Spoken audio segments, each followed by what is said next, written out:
wrestling fans, from body slams to high-flying plans. Join the chat, hear the scoops. Jump in quick, don't be a stoop. We're throwing down in every match with tales and fights that you can't catch. The Marks Podcast is the place to be for every wrestling mystery.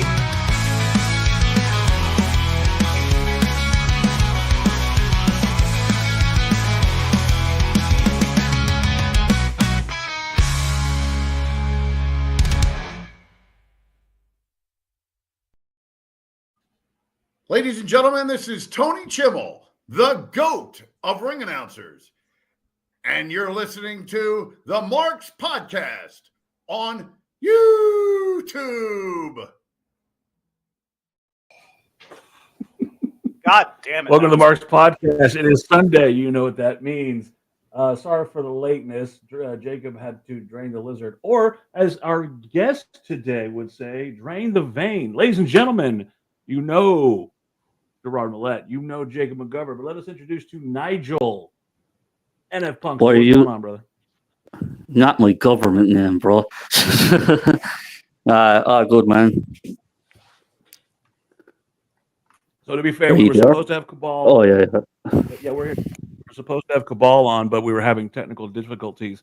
We will get that fixed. I promise you, Matt, you'll get on this fucking show. We want to have your fucking opinions read. We were also supposed to have Josh back on. We seemed to have a good time last week. Things come up. If we let fucking people got to work, all right, motherfucker. That's the consistency about this show. People got to work. That being said, we have a lot to fucking talk about today. And Gerard, you're the one with the money bags over here. Let us talk about what's going on in WWE. Well, let's not talk about what's going on in WWE per se as in the wrestling part of it. Let's talk about. I meant talking about fucking sandbagging, Gerard. I meant talking about sandbagging. Yeah, let's talk about the sandbagging. Let's talk about, for all you people who've been following the so-called Ring Boy lawsuit. We had 3 more John Does come out this week. And I can unequivocally say that to put stories out before you check facts, that is it. Journalism integrity. When you let me throw this out there first, and then have somebody debunk it. Secondly, why is that so prevalent in today's world of journalism? Well, before you get there, I want to set the stage for you. You know, you and I have talked about this all week. So look, there's no secret. You in the Ring Boys trial and you in the Ring Boys issue go hand in hand. You were there. You have been there. You're involved with one of the parties that was being accused of stuff.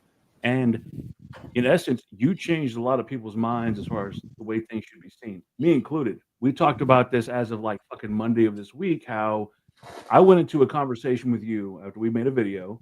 I completely went into that conversation thinking that you were a victim, that you might be slow because of mentally slow because of the words of Mushnick, and that maybe you didn't see things because you were manipulated.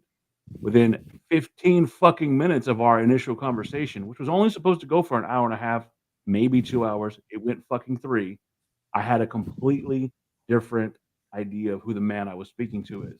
Now, that being said, you never gave me bullshit. You had dates, you had facts, you had figures. It wasn't a matter of research. It was a matter of having the truth.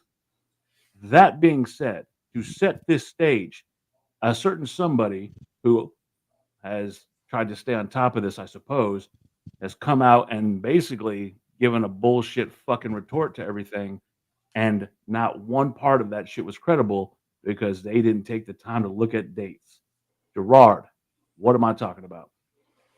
You are talking about John Doe number 6. John Doe number 6 gave a report that he was up in a building in Maine 4 months after Mel Phillips, Terry Garvin had been released from the company. And when you hear these people, and then they say, oh, they were secretly still working for the company. But the show that he claims everything happened at was a WWE Wrestling Challenge taping, where you would have had Vince McMahon there, Pat Patterson there, 8 road agents there. You know who else you would have had there? You would have had Tom Cole there too. Oh, so the guy who started everything, he would have been in the building again with Mel. And if you ever heard, Tom Cole, he never said he ever saw Mel again. So now, is he hiding something again? Or the fact of, is this story bullshit? Which, because if my recollection is correct, somebody was nowhere near Portland, Maine for this to even happen. Well, let's just say it. Let's say it like it is, right? Mel was down in Florida. Fucking Portland, Maine, right? What was that? Didn't you say that Mel? Didn't you say Mel was in Florida during that time?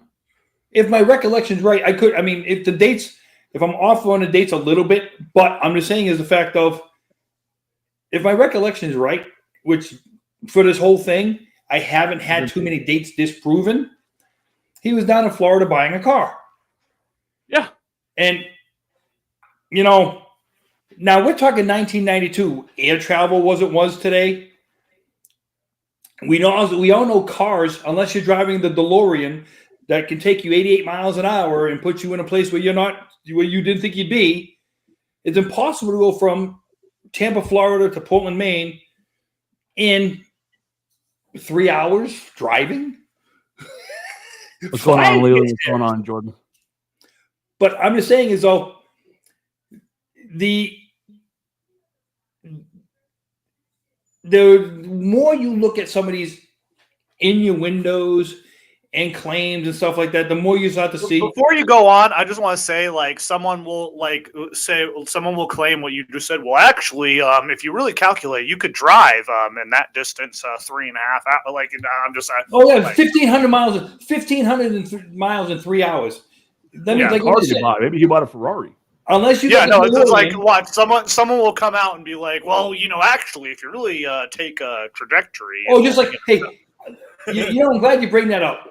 Because I said, if you Google somebody's name, there's nothing on the internet about them. And then they had to be a smartass and said, well, all this case is up there about them. Hey, fuckhead, you knew what I was talking about.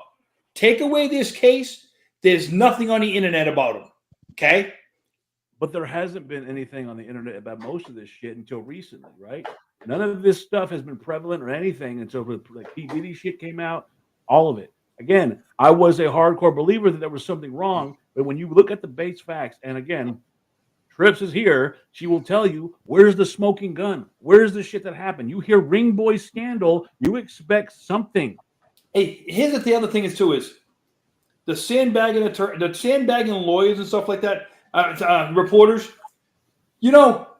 I'm sorry to say, if you're watching, if you're from the lovely state of New York, I thought New York people had a little bit more integrity, because you know what? They would come out and tell you they're going to. Are you talking about the guy that used our fucking interview? The guy that used our very fucking conversation to make a point on their fucking channel? And then couldn't take Who did that? Couldn't take 5 fucking minutes to back up the dates? And that's what I'm saying. I'm just saying is the fact of. Are we sure we had, are we sure we had the right I always thought people from New York had a lot more integrity. Listen, Boston, New York, Philadelphia have always fought for the right to be the East Coast best. Okay? Well, that is a long time gone, my friend. Correct. You know what? What's it all about now? Every sign behind me is what it's all about now. That's all it's about. And again, can I just say something real quick? Like, so with the whole Ring Boy scandal, right? That's been going on like fucking years and years. Like everybody heard of it, Pat Patterson. And when you hear wrestlers come out themselves talking about how fucking weird Pat Patterson was, I get it. So are you basically negating everybody else's story, saying that none of that shit was actually happening? So Pat Patterson, no, it wasn't, because like I said, Pat Patterson was a ribber, a jokester. Here's the thing that a lot of people don't understand. But I just want to say this. Look, So you know the way like you're talking about journalism and all that. It kind of does sound like, I'm not saying it is. I'm just saying for like the people that want to clickbait or whatever, it would sound like you got a bag. You've got a bag of cash to say this. You know what I mean? What I'm trying to say is this, okay? The worst thing in the world to interview is a pissed off ex-professional wrestler. So worst thing, somebody who thinks they got screwed over. Why? Because they will always play the dollar victim. Not the true victim, but a dollar victim. If they think they got screwed over in any way, shape, or form when it comes to professional wrestling, they will sell out their mother for $1. Multiple guys have done it for that dollar. Okay. We talked about this before. Okay, so Nigel, I'm going to bring you can go ahead. Sorry. So Nigel, I'm going to bring this up to you. You know who the franchise Shane Douglas was, right? Yeah.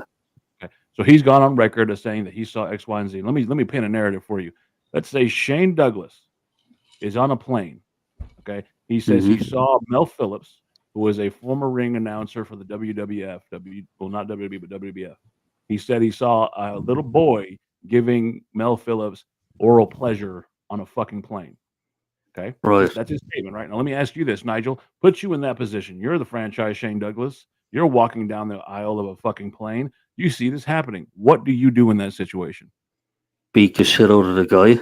Oh my God! What a fucking concept! You don't say it's none of my business, right? But no, but what I'm basically saying, like, I get it, like that's one incidents or whatever Shane said he's seen or whatever, right? And I think he was always kind of a bullshitter anyway to begin with. Like he was always like jealous of Ric Flair and everybody else that was bigger than him. But I think in the situation with like Pat Patterson, like I'm assuming Gerard wasn't always there with everybody else at every given minute of every given hour. You know what I mean? No. And like that's you don't know.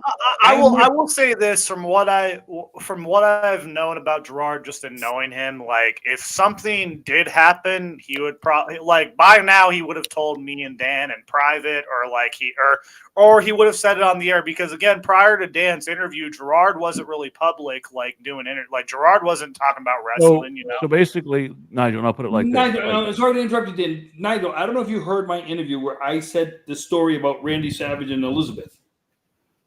I don't think I have. No. Okay, so basically, what happened was Randy Savage didn't trust anybody at all. Didn't trust nobody, but he needed someone to pick up Elizabeth. And so he went up to Gerard and said, "Gerard, go pick up Elizabeth." He goes, and Gerard said, "Look, I can't do that unless I have a supervisor tell me I can do it." And Savage walked over to fucking Pat and said, "Hey, I need someone to pick up Elizabeth." Pat walked up to Gerard. "What are you doing right now?" "Well, nothing." And he goes, "Go pick up Elizabeth." Gave him the keys to the car. He went and picked up Elizabeth. Again, you have to run things by people. Like, these people were there for all of that. And but what does, like, look, I don't want to be that fucking guy that's, trying to be debatable. I'm only a guy trying to have a conversation. No, be that. Look, right? that's something. This is one of the reasons I want you and people like Josh and people like Matt on here. Right. Y'all can, be you. I don't want you to ever feel like you have to. I think that's what I mean. Or I am taking away the professionalism now, right? I want you to know one thing. So, go ahead. There's nothing you can ask me about the guy that nobody else has ever asked me. Okay? Right. Pat Patterson was married to Louis. Everybody knew Pat Patterson was married to Louis. Okay? Right. Pat Patterson was a jokester. Pat Patterson. Now, if you want to say that Pat maybe hold up somebody's career because they didn't want to do things the right way, and I'm not talking about sexually. But that's how a lot of stuff comes out, sexual favors, isn't it? That's what I'm saying. Like the boss of fucking WWF, Vince McMahon, like, I'm sure him and Shawn Michaels were on the carpet rug, you know what I mean? What I'm trying to say is disgruntled ex-wrestlers are the worst ones to believe. They are the worst ones to believe. Okay, but what about Rob Van Dam? He's still with under a WWE Legends contract. Yep. And he came out I want to say it was recent enough, where he talked about Pat Patterson, where he was basically No, he was talking about who was the other wrestler that was in the elevator with him, and Pat Patterson was basically asking him, if you want to get far in this business, kid, and started unzipping his pants and whatnot, and the guy stormed out of the elevator. Like, there's a lot of like stuff coming out, and like when Rob Van Dam, and look, whatever about Roddy Piper, because there was a lot of shit with him back in the day, but there's been multiple counts of, I get it, like disgruntled wrestlers will do anything for a buck. Well, so There's here's one my thing I thing will with say the to you. Roddy Piper, because I know what Hold on, Ed hold Puck's on, talking about here. Hold on 1 second. Oh, sorry. I want you to do me a favor. Rowdy Piper hated everybody so much, he did a Piper's Pit with Mel. He would never have done that. Okay, so hold on, Gerard. This is where I want to jump in real quick, Gerard. So what I'm gonna get at is, I've always been concerned about the fucking youngsters. I've always been concerned. Cabal, Dan, go back to your mic. I can't hear you. All right. Can you hear me now? Mm-hmm. Yeah. Okay. So what I was going to get at is, my issue has always been with the male side of things and the innocence of kids. Okay, I get that. That was always been my thing as far as all the Ring Boy scandal. Now, time out. If you're talking about Pat Patterson, do I, in my gut, feel like there could have been some innuendos thrown out? Maybe. I haven't seen anything outside that. Okay, so that's what I'm saying. And is that right? Fuck no. Could Pat have done that and said, "Lift the zipper down, you want to get ahead," or something like that? That's sexual harassment. Absolutely, it could have happened. My biggest concern, as far as the Ring Boy scandal, has always been the Ring Boys themselves, the ones who were taken advantage of. Was it something happened? Did something happen to these kids? Did sexual harassment happen in the workplace? 100%. Is it right? No. Should people get away with it? Fuck no. Like, look at Vince McMahon and Rita Chatterton. Was that her name? Absolutely, and I agree that there could have been sexual harassment involved. Like, in that, there was like, and what I'm saying is, if he was like such, a jokester or whatever, why throughout all the years was there always different accounts of, here's different stories? You know what I mean? Like, if you have shit labeled on you, would you not come out publicly and be like, this is a load of bullshit? Well, here's the thing with Pat Patterson. Like, the main thing that people bring up nowadays, at least from what I've seen about Pat, is the interview with Roddy Piper, where he's often like, Pat Patterson doesn't like me too much. But he said this during a time when he lived in a house with Pat Patterson. They had a whole reality show filmed with Legends House.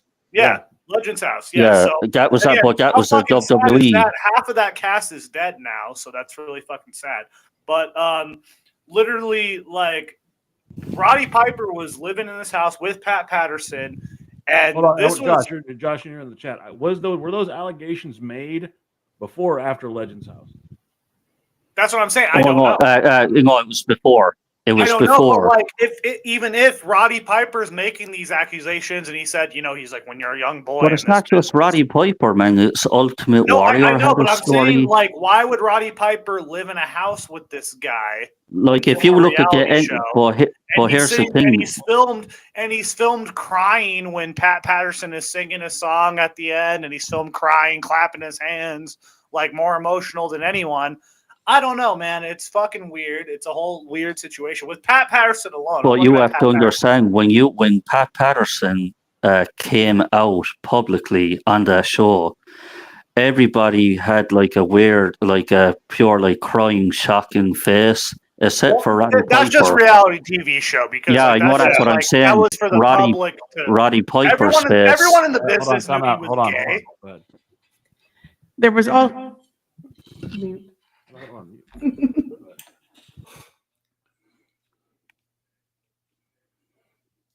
You just killed everybody's volume. There was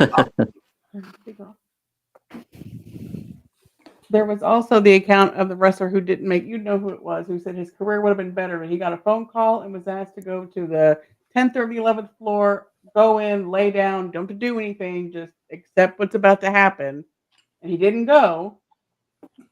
and his career stalled. And he goes, "Man, I should have gone up there and done that. My career would have been so much better if I would have just followed what the phone call said." He was a tag Right, team. there was definitely like Harvey Weinstein type shit going on there, 100%. Hey, listen, man. If I'm gonna be successful in this business, you know what? If Pat Patterson was offering me some Jesus shit, you know what?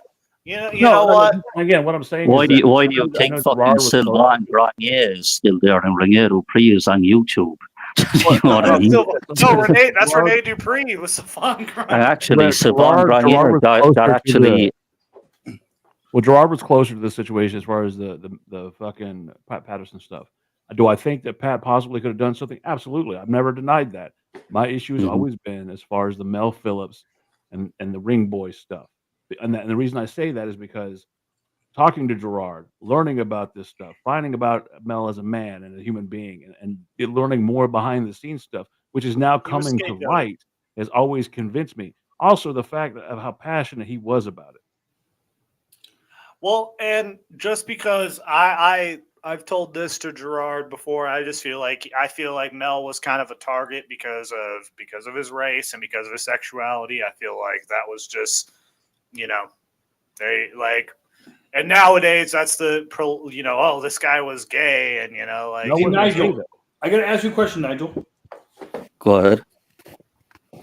What age are you? I'm 34. Okay. So 1991 is when you were born, correct? Yeah, correct. So unless you know by history, you wouldn't know that much about the LA riots and stuff like that. The American shit. Yes. So basically, Well, like, I'm from across the pond, so I wouldn't really be. So what? Now, where we're going to put it is like this, okay? So that what it gives you understand is gay Right. men and black men at that time in this country were not. Oh yeah, well yeah, I'm aware of that. Yes, that was the culture back then, anyway. You know what I mean? No. When I say in this country, okay, Right. if what they had been doing, accused of doing, was real, you would have had what you call backdoor justice. Never mind stuff with the courts. Mel would have been hanging from a tree somewhere. I agree with you. Had this been what it was, it would have been mainstream fucking news. We would have had a situation like. Well, you did have Mushnick on Vince McMahon's case. Oh, you just said the fucking magic word. No, but hear me out. No, I did watch him on. Did you watch him appear up on the Piers Morgan show? Yes, I with did. Vince Russo. Oh, he fucking made an ass of it. And fuck when Jonathan Coachman embarrasses you, you know you've done something wrong. Well, I found it more crazier was Vince Russo was defending WWE for a change. Yes, You know what I Listen, mean? I hate Vince Russo. Vince Russo sucks, but like here's the thing. Like he fucking came he looked like a fucking G in that moment. I will say Yeah, that. but Jacob, what my the point best out of was, everyone on that panel. but what I'm saying with Mushnick, he was obviously getting fed from inside the company. You know what I mean? He was getting the information from inside the company at that time. Again, you got to look at it. There was no internet back then. It's hearsay. Like bullshit, he hit the nail in the head, like a steroid trial. So so that way you know, Nigel. I don't know if you ever heard. I actually had to go down to New York to be a witness for that steroid trial. Right. They were trying to merge the Ring Boy stuff with the steroid trial because they figured if they could get one, they could get the other. Oh, man, that's kind of it. Kind of feels like something similar is happening now, huh? Wasn't that the one where Hulk Hogan was going against McMahon? Yeah, listen, and like here's the thing, and I hope you understand this. Vince McMahon destroyed the territories. We all understand that. We all get it. Okay. In my mind, some of them guys that ran those territories got together. Okay. Right. Because it's like, well, how can we get back at this asshole? Okay. And could some of this stuff have come out and like that? With some of these old territory guys ratting them out like that? Absolutely. But the biggest thing that I can say about this whole ring boy thing is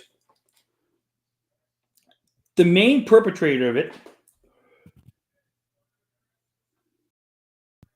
2021, from 1992 to 2021, we're talking 30 years.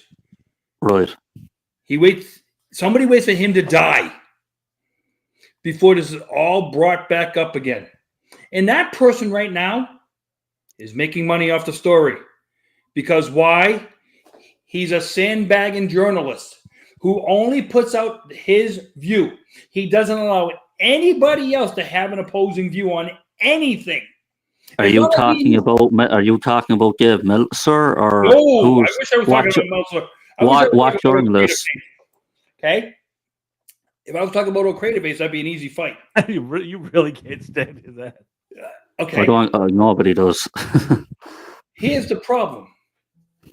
The person I'm talking about, okay, is getting leaks by the plaintiff's attorneys, and he's being allowed to put all this stuff on the internet without verifying it. Right. So if you put something on the internet without verifying it, because there's only one person around right now. Hold on 1 second. I want to clarify something. So when we started doing research for that stuff, again, what kills me is that was it Meltzer or Mushnick you talked to? Yeah, Gabe Mushnick. Okay, Bixenspan. You know who David Bixenspan is? Yeah, Gabe Bixenspan. Yeah. That dickhead was all about wanting to talk to Tara, wanted to fucking give her all the fucking information in the world. Until he realized, wait a minute, she was trying to get both sides of the narrative, not just one. And all of a sudden, the email correspondences stopped. That was a red flag. The other dickhead. Well, number one, he's kind of a fraud journalist to begin with. If you call it, like, I don't even get why, like, guys like him, as much as I think Sean Ross Sapp is a douchebag, like, he fucking, like, 90% of his shit is accurate. I'll give him that, but I don't think he reports on the ring boy shit or anything like that. I think he's just like a regular like leaker about who got released or whatever, right? Yeah, and if you look, and I'm fine. Hold on. I refuse to accept the notion that Sean Ross Sapp is an accurate news source. Come on, man. You would not talk about Sean Ross Sapp. Well, if this guy, he's reported so much false shit, man. Like I'm saying, same thing like him, Meltzer, and fucking, who was the one guy who like disappeared off the face of the earth? You're on about not Ryan's. Oh, that other fucking Brad Shepard, right? Yeah, Ryan Sapp just fucking disappeared off the face of the earth. And no, Sean Ross Sapp sometimes, man, this guy, he's not very credible. For example, like he's credible in the sense of releases and people that are joining. Yeah, I'm sorry. Be careful, you might. Be careful, you might get. I don't want to get a cease and desist. Alleged. I want everyone to know the Marks Podcast is a free and open forum where people are allowed to speak their mind. The views of Jacob McGovern do not necessarily reflect the views of the Marks Podcast. We'll just say that. And what I was getting at when Gerard started all this is it takes 5 minutes to do some fucking research and check a fucking date before you. But everybody's so convinced and so concerned. Okay, Dan, how do you have that cool ass mic, but the microphone quality is kind of shitty? Like, how do you like? No, but I think if you kind of look at it, like Chorway Gang are saying, like look up the time and stuff, but that could be for one. Everybody's so concerned with getting the first fucking report. Let me get it out there as quick as possible. That they refuse to take the time to have what me and Gerard call fucking journalistic integrity. Well, it like I said earlier, like Gerard wasn't involved in the wrestling business at all before Dan contacted him, as far as I knew. And then they had this thing and fucking talking shit. No, but Gerard, Gerard probably done like one referee stint in the time he was, done. I don't know. Like Gerard can correct me on this. No. That's so Jacob. When he did his stint, he was still off and on doing stuff. He just wasn't online. He wasn't talking about this shit. That's all. Well, and that's the thing. Like Gerard isn't talking about this shit for clout. He doesn't need to talk about this shit. The people who talk about this shit, the Ring Boy scandal, is they need to feel. That's what I'm saying. Like if like if Gerard would have benefited from this, I feel like he would have benefited from this a long time ago. You know what Thank I'm saying? you. Wait a minute, hold on. I'm glad that you finally bring it up. Because now I can say that to Nigel. Nigel, Go ahead. I'm the one. Dan knows it. Jacob knows it.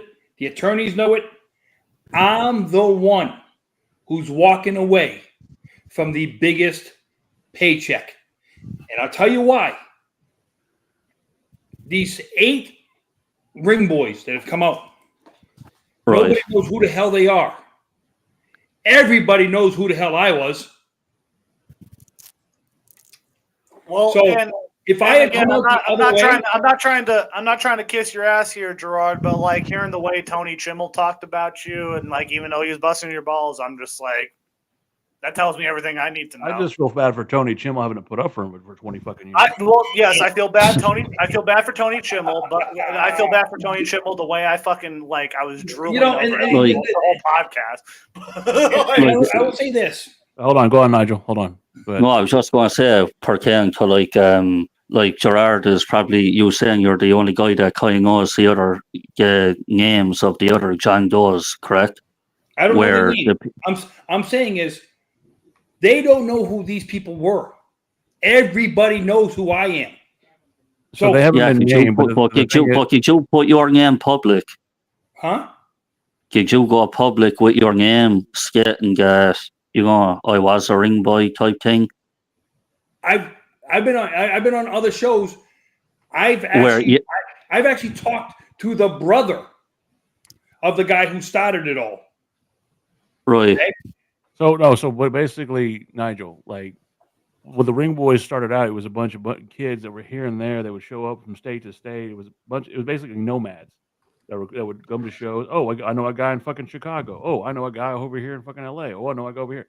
Gerard was the only one who was consistently on the road, working with Mel, working with WB, doing all the Ring Boy shit. I will say, John, Right. I would just say, you know, I walked away from the job the day I was getting hired full time. The day of, I walked away.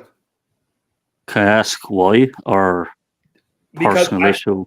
Because out of loyalty to the people who got let go, and I was 19 at the time, and I was not going to get into confrontation with Tom Cole. Because if I had gotten into confrontation with him, it would have ended up probably more worse for me than for him, because he was already leading in the lawsuit. He was the lead because he had already just sued the company. Now, if I go after him and fight him, and you know, now it looks like I'm doing revenge, and being that I'm doing revenge, and I'm 19, you know, you've heard the expression "shit flows downhill." Like, have you ever like? I'm done. Look. Oh, please don't. Hold on. We've told this story Tony before. Chimmel really needed the Marks podcast bump. Yeah. And hold on, to be fair, Chimmel's not the nicest person in the world. So as y'all see that the goat that'll appear on the fucking beginning of the show and the end of the show, I did the artwork for him. And when I first met Tony, Gerard had said, "Hey, here's Tony's number. You should text him, tell him, hey, this is who you are." I was like, and I felt awkward as fuck about it. So I messaged Tony Chimmel like, "Hi, Mr. Chimmel, this is so and so. Gerard told me to message you." Waits a minute. Waits another minute. Texts me back. "Who the fuck is this? Don't ever text me again." Now, mind you, I was standing right there. Fucking both of y'all are fucking pricks. And so I tell Jacob, later on I'll tell Jacob something else, but he fucking texts me back. He lets me sit there and stew. I tell my wife, Tony Chimmel just coming to go fuck myself. What the fuck? And so he finally calls back or texts back, goes, "Hey, it's Tony. Nice to meet you. Just busting your balls." I'm like, "Fuck both of y'all." So we ended up doing all that. We set Jacob up and said, "Nah, Jacob, fucking Tony says he's not doing the fucking intro. He doesn't want to do shit. Doesn't want to do the show. Fuck us. We're fucking a bunch of dorks, blah, blah, blah." And he said all this shit while Gerard was there. So before Tony even shows up, or before we even show the intro, fucking Jacob's like, "Man, fuck Tony Chimmel." No, hold on. I didn't say fuck Tony Chimmel. I said I'm just like, wait a minute. I'm like, shit. I'm like, if he doesn't want to do our show, I get it. I never said fuck Tony Chimel Yeah, once. You can quote me on that. Chimel.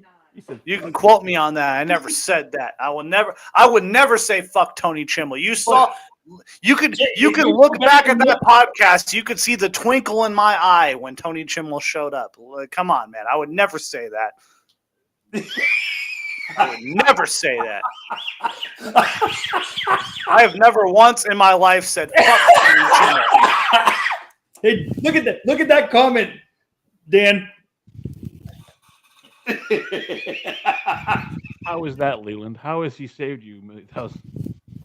Comp tickets. Comp tickets. Yeah, see, the only thing I've ever reacted was that, like, yeah, no, because when you said, oh, Tony Chimel told me to come fuck myself, I'm like, well, shit, man, like, that sucks. But then, like, then I showed up. He got to see behind the curtain. That is Nigel, we punked Jacob.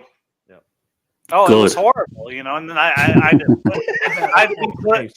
be put in a position. Where my back is against the wall. The producer over here is getting on my ass. One of my idols. Calm the fuck down. Calm down. I'm pissed, man, because you are. Okay, so hold on. The producer is getting on my ass. You are spinning a narrative that is not true, and I am defying you, sir. Jacob, time out. We're 30 minutes into the show. We haven't talked about the fucking topic at all. That being said, welcome, Nigel. Welcome to the fucking show. Welcome. Okay.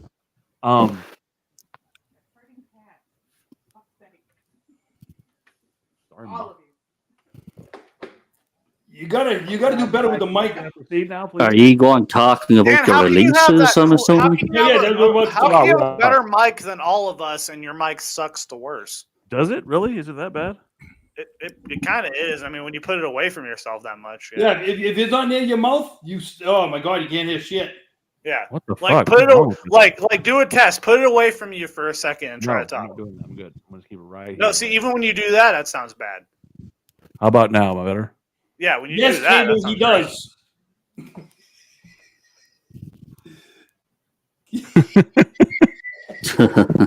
So anyway, what I was getting at was that. Oh my god! This is a comment that this is a revelation for me, man. You know. Anyway, so we were watching Monday Night Raw, and all I see Jacob Fatu. I see all these guys coming. I'm like, what the fuck? We see Julia. We see fucking Stephanie Vicaire. We see Braun Breaker. Watching SmackDown and seeing where the fucking say is this are they going to be the future of the wrestling business? And Nigel, you're new on the channel. What do you think about seeing Stephanie Vicaire, Julia, fucking Roxanne Perez, Jacob Fatu? Are these the people that are going to lead us into the next generation of wrestling? Well, for the next 5 years, maybe. Well, Jacob Fatu reminds me a lot like Umaga, right? He has that presence. Stephanie Vicaire and Julia, I think they are more well polished being NXT because their promos really suck, right? And obviously it's a language barrier. But Braun Breaker, I do like the pairing of him and Paul Heyman. I don't like Seth Rollins being the fucking leader of the group. You know what I mean? I think it looks a bit weird. It doesn't look right. Who was the other person you named? Stephanie Vicaire, Julia, Roxanne Perez. I couldn't give a shit about her, man. Fuck. More charisma. A vacuum charisma. Lyra Valkyria. Well, she's boring as fuck. Wow. you thought you were going to get the Irish. Dude, what do you think? What do you think I'm going just because they share the culture with me? Hell no, man. Fucking boring. Don't you disrespect Lyra, man. She's great. Lyra, those chants at the beginning of her entrance. What, sounding like a fucking bird or some shit? What about Becky? She's a about who? Becky Lynch. I think she's cringe. So, all right. So now I got to ask you, Jade Cargill. Okay, here's the thing with that. Looks like a scar, but needs to work on her wrestling. She can't wrestle Big for time. shit. Yeah, that's what I said. She needs to work on it. So But she does look like what WWE would fucking mold in a factory. You know what I mean? We've said this before, to where if you're going to build a perfect looking female wrestler, Jade Cargill is what you build. That's it. Yep. Yeah, 100%. I told them this years ago, or I wrote it years ago. I said, when I saw Randy Orton years ago, when he walked out onto a fucking ring and you looked at him physically, when you're building a wrestler, that's the perfect fucking ideal body type for a wrestler you're building on a fucking creative game.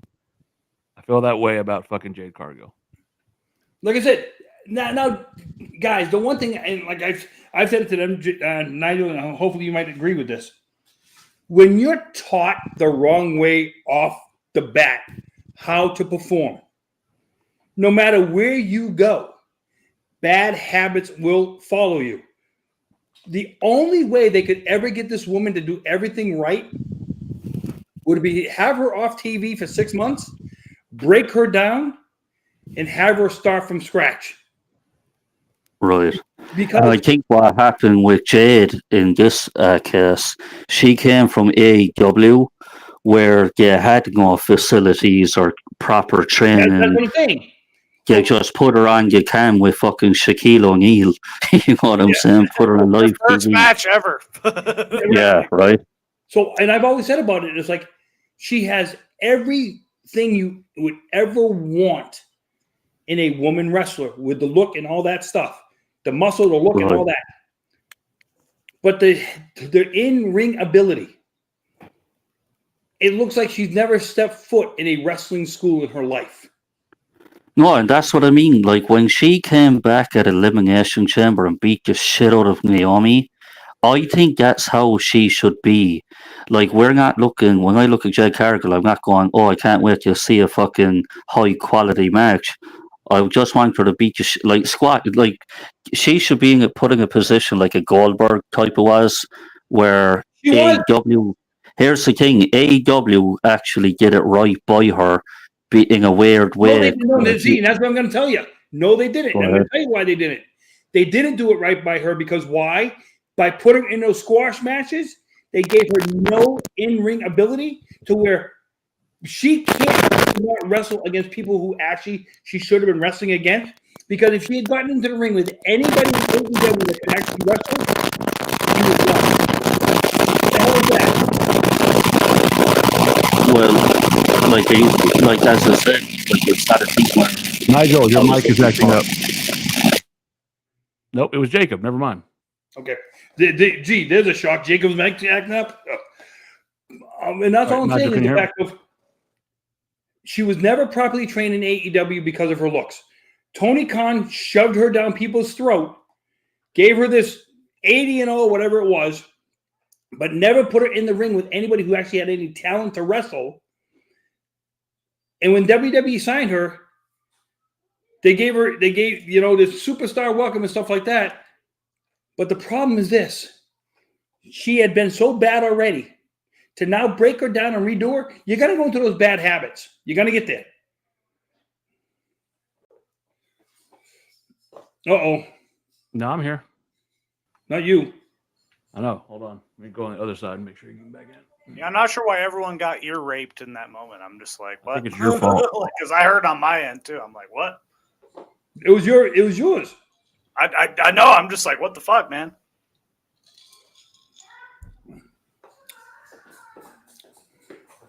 So, but sorry. Instead of beating up on Jade Cargill all night, though. Oh no, it was trying to get him to come back in. He backed out. I was hoping he would come back in. But no, and like I said, we've talked about it before. I completely agree that she had zero time to really get good. She went to a company that had no kind of developmental other than the Nightmare Factory, which is where she went, where she was training with people like Cody, and it just, like I said, they gave her the Goldberg treatment.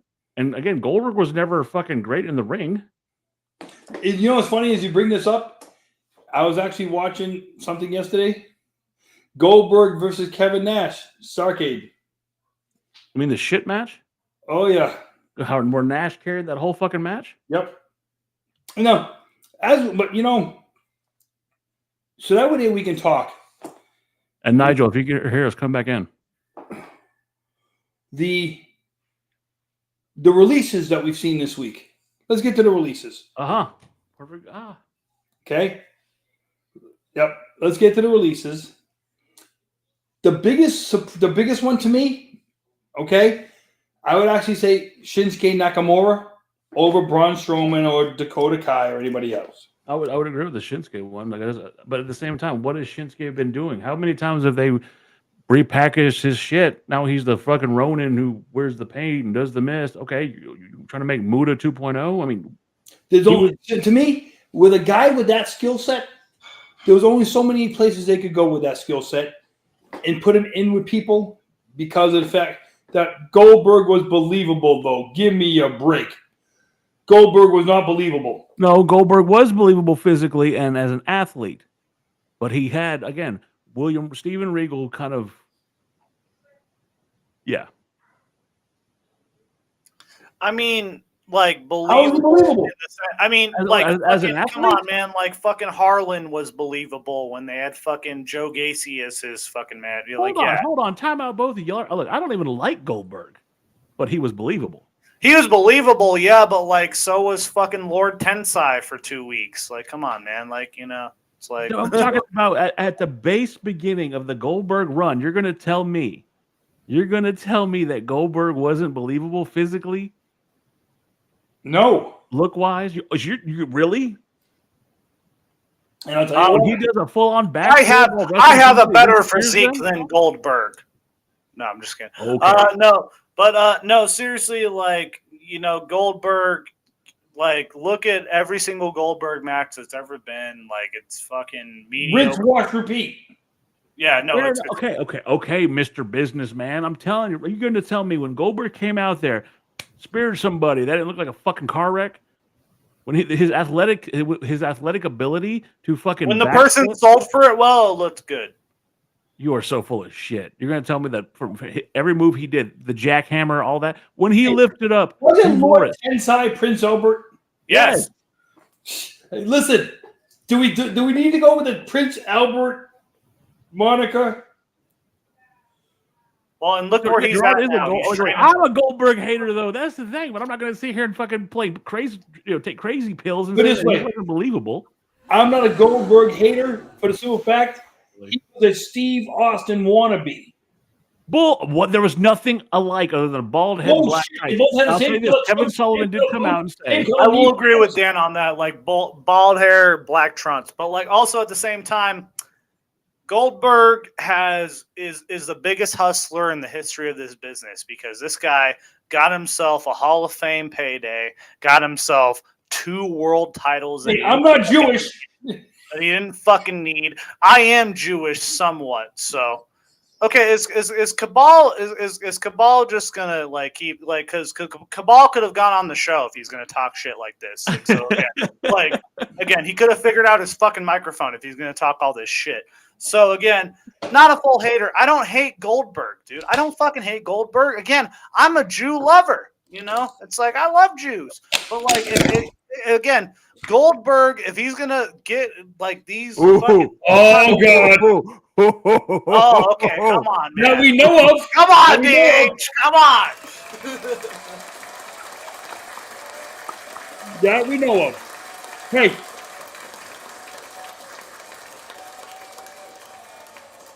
and if we're gonna go there, well, the ball wasn't talking to me, but like, you know what? He wasn't even talking. Look at you, all defensive and shit, Jacob. You know what? That's how I am, Dan. But you know what? I don't know. Well, Cabal, you could have figured out your microphone, so we could have figured this out. Wait a minute. Is this the conversation we were supposed to pick up from last week? All I'm saying is, if you're going to sit here and say that fucking Bill Goldberg was not physically and it had that intensity and had the fucking look, you're full of shit. I mean, look. He could have wrestled out of a wet paper bag, though. You could fucking Lex Luger, but he just got a Hall of Fame ring. So doesn't Goldberg. Yeah.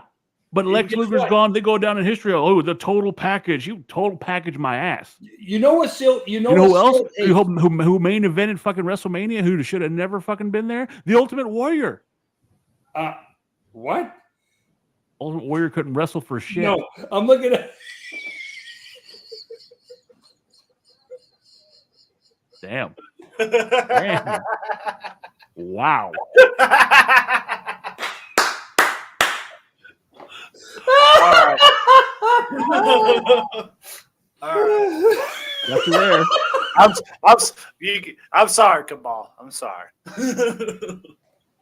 That's what You I'm know I saying. love you, man. You know I wasn't Look, trying to start y'all shit. can sit here and knock people about a look, and I'll say this: Bret Hart, probably one of the best I've ever seen in the business put it together technically. That's so true, though. Like, I need to switch the fucking pop. Will you let it go? Get off the bird dick. Get off the fucking bird dick. What I'm saying is, y'all are talking about looks. Jade Cargill has the looks. No one can deny that. And I think either you can learn the business or you can't. I'm not expecting her to fucking be Bret Hart. I'm not expecting her to be Natty Neidhart. I'm not expecting her to be. I'm expecting her to know the basics. And again, timing takes exactly that. Timing. Thanks, Koopa. I was She doesn't listening have it. to the NXT North American Women's Champion, Soroka. Love me some Soruka. She was talking the other day about taking the basic bumps in the ring to get started in the business. Yep. I've taken those basic bumps. You've taken those basic bumps. Yeah. We're not in the ring. That shit hurts. Fuck that. Okay? She loved it. She's a fucking nut. I can't Have you seen lie. her? I can't lie and say I didn't love it. I loved it. The rolling problem was, I didn't want to continue that. The thing about it is where the Goldberg went to the what was it, WCW power plant back then. Okay. Okay, but he wasn't trained. I don't think he was trained by the right guys, a la Steven Regals. It does. Okay, so yes, great. He wasn't trained right properly. That wasn't the point. What gets me is they gave him the fucking sack lunch and said, "Here you go." Oh my fuck! Hold on. They give Goldberg way too much, man. Even nowadays, like the fact that Goldberg comes out and says he needs a retirement match. He's like, "Yeah, I want that one big match, with the one opponent. I'm not sure. Maybe they had that thing with me and Gunther."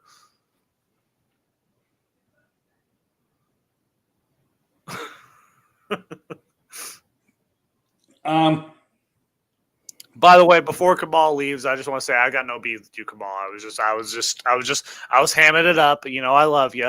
We haven't talked in a long time, but yeah, just hamming it up.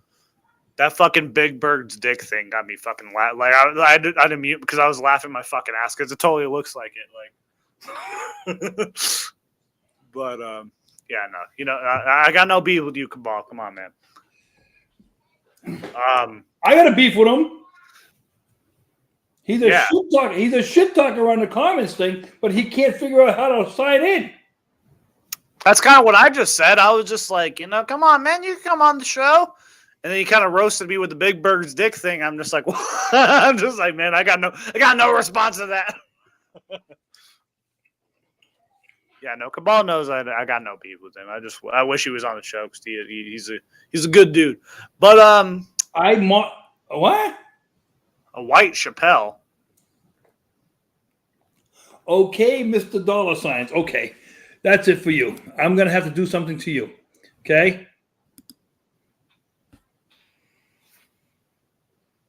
But like, you're really not proving his point. It's looking like Andre's taking you from the back there for a second. Hey, listen. I take. Penny Boy. Okay. See, Cabal's a good Cabal's He a can talk good to. dude. He can talk to my attorneys. Yeah, see, Cabal's a good dude, man. Like, I fucking knows. There we go. Man, can we just fucking do a podcast like where we just watch Three Stooges shorts? Like, can we just do that? I don't know if that'd be legal to do that though. I don't give a shit about fucking being legal. Oh my god, oh my god, attorneys.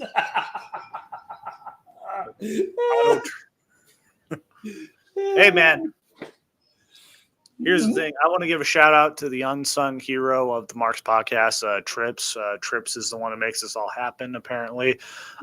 Dan apparently just went off to war. I don't know. Suing me. So, okay, if you put a fucking no soliciting sign on your fucking door, that does not mean come fucking ring the doorbell and tell you them, hey, can I mow your lawn? We just fucking moved, man. We just got the lawnmower. Wait, someone just went up to you and said that? This is the third one today. The lawn's not even that big. Okay, Gerard, what minority are hold on, there? Gerard, you were here less than what, a month ago? It'll be a month tomorrow. The lawn is not even that big. Are they Mexicanos? No. Oh. So it'd be family members. It was Shut the fuck up. Dan's extended family. they write up. What was it? What was that? What was that? The I'm trying to remember the luchadors that came in on the lawnmowers in WWE. Mexicools. Yeah, Mexicools. Don't you dare disparage the name of the Mexicools, all right? You know, Air Hoovy, bitch. Yeah, Hoovy, Psychosis, and Super Crazy. Come on, he's not crazy. He's super crazy. I literally have chicken on the way. By the way, the best thing they've ever. By the way, like the best thing that either of those any people have ever done in WWE is super sad because again, took them go back and watch Mexicool matches back then, like with like they were fucking killing fucking Nunzio and fucking Funaki and shit. Like you could see like they were doing some shit like that Will Ospreay now couldn't do. Sorry. Hey Dan, yeah, I just got to tell Dark Horse one thing. That would be a very good insult if you could sue somebody for a penny and win. Aren't you talking about suing a motherfucker for $1? Oh, yeah, that's what I'm saying. And then if you could win that case, that would be bragging rights for the rest of your life. Well, I mean, the day that someone profits off shooting the shit, I'm doing a cease and desist like immediately. Like the day someone profits. Well, wait a minute. Somebody does profit off shooting the shit because that's all that comes out of his mouth is shit. Well, there's a lot of shit coming out of a lot of people's mouth, you know, like. It sucks, man, because, you know, we're living in an era where there's a whole other wrestling company and no one wants to talk about it. Well, obviously, we're talking about MLW, right? Who? So, call me a little girl. Did Cabal just call Gerard a little girl? Like, is Cabal just going off? Like, Cabal just giving everybody shit tonight? Yeah, no, I'm just like, is Cabal just like going off? Oh, that's pretty funny. That's pretty funny. So this episode's gone off the fucking rails already. Well, that's why I can't never fucking like. That's what I'm saying. Like I saw Cabal, I'm just like, it says Cable, and I'm just like, is that Cabal? Like my dyslexic ass. Wow. Wow. Well, listen, okay. Not you, Dan, or Trips. So what, Cabal? You're talking to me. Hey, no.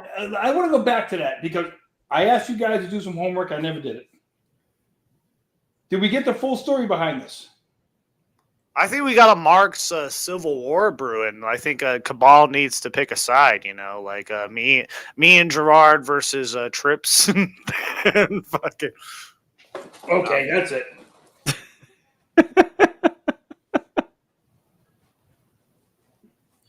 I smoke too.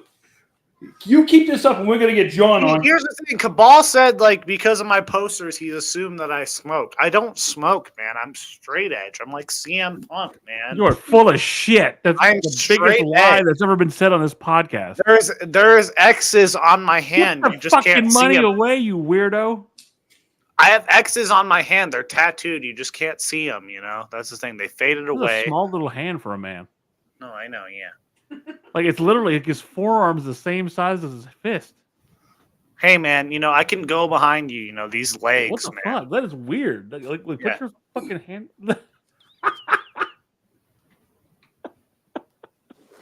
Well, see, I got a lot of chutzpah. Got a lot of chutzpah. And Cabal, I plead the fifth on shrooms. I don't know what the fuck you're talking about. I don't know what shrooms are. I don't know any type of thing about that. Oh, hold on, Gerard. Go ahead. Jacob, Dan knows the size of my hands because he saw me destroy a steak bone. He saw me take a steak bone. Thank you, Koopa. See, here's the thing, man. Like Tyson, when Tyson knocked out opponents, it wasn't his arms, it was his legs. So, like, you know, these legs, man, they can get behind. Like, dude, I'm just telling you, you know, this looks like a string bean, but you know what? Some string. Well, you know what? Hold on. I do want to ask you something, Jacob. Since Gerard said something about Shinsuke and how Shinsuke, you know, was whatever, and it was about time. What about someone like Gigi Dolan? I think you got to cue the music for this one. Okay, hold on. It's time, everybody. Jacob's corner ain't no ordinary space. He rants and raves with that fire in his face. Every word a racket, shaking up the place. The whole block hears him setting his pace. Yeah. I am really devastated about Gigi Dolan's release for a lot of reasons. Like the fact that I'm not going to see her fucking gorgeous ass on my screen on NXT TV. It's very sad. But, you know, what's even more sad about this is, like, she has a lot of personality. Like, if you go and look at Gigi Dolan or Priscilla Kelly, like, back on her indie days, she has a lot of personality. More than a lot of the women on the NXT roster, the main roster, whatever. Gigi Dolan, she is very near and dear to my boners. I really feel like she got cut. Like, out of all the releases right now, this is one that really affects me personally. And, like, I'm kind of at a loss, you know, for this, because it's rare that you find someone with a full package, you know, like what can cut promos good, can wrestle relatively good. You know, it's sad because, like, Gigi Dolan had all the tools, and every time, like, she got squandered or, like, she got, like, some type of injury, and then she got put into this fucking, like, faction with what's her name? Tatum Paxley and Shotzi Blackheart. By the way, Shotzi also got released. Shotzi, again, very near and dear to my boners. Again, like, it's very hard to see, like, you know, I can't say very hard. It's very soft to see, like, this type of environment, like, happen for these type. They came out as a faction known as Chemical X. Like, dude, I would inject that right into my, you know what I'm saying? But this is sad because now you have 2/3 of that faction going away. You have Tatum Paxley. By the way, Tatum Paxley. Yeah, I don't really know what else to say about this. I feel like it's really sad. You know, you got rid of 2/3 of a great faction to be, you know, again, like, WWE's really bipolar. They claim to not be all about sex appeal anymore with the women, but they push this faction clearly based off of sex appeal. And that's why I got over with it. But, like, also they're good wrestlers. Like, come on, man. I'm a guy. Come on, man. But, you know, it's weird. It is that, you know, we're literally have a whole tag team division, and you have a perfect tag team right there, and you release both of them. And it's a very weird situation. Same thing with the other releases. I'm not going to get into that. I'm just going to talk about Gigi Dolan. But it's unfortunate. But, yeah. Jacob's corner where the truth ignites. No holding back, no silent nights. His rage cuts through the darker lights. Every line's a battle, every word a fight. Raise cunts through the. I'm going to say this about the Shotzi thing. If you read the Shotzi thing. Before you say that, Cabal, you never have to apologize to Cubics. I want to Shotzi her black heart. She just not getting her contract renewed. They didn't release her. Yeah, they didn't release her. And again, they let go of. Well, they told her they're just like, okay, well then we're not renewing your contract. Yeah, they also said the same about Cora Jade. No. Yeah, let's talk about Cora Jade for a little bit. She had a 30-day. They're releasing her. She has 30 days. Anybody who's on the main roster has a 90-day. So that means we won't see Braun Strowman till probably. I can say you won't even see Braun Strowman for You will never see Braun Strowman again. I can guarantee. Braun Strowman's going to AEW, and the first thing he's going to do is he's going to walk over to John Moxley and go, "John Moxley, I challenge you to a WrestleMania." Braun Strowman is going either back to bodybuilding or back to he's going to become a male. He's going to become a male OnlyFans dude. I'm telling you this now. Because look at when Braun Strowman first got released and he wanted to control his narrative and the way he burned bridges with AEW, talking shit to Tony. Again, this is the guy like who talks shit about AEW constantly. Hold on. Like, Jacob, take a breath. Calm down. Gerard. Elizabeth, Sherry, and Sonny. Those are my three.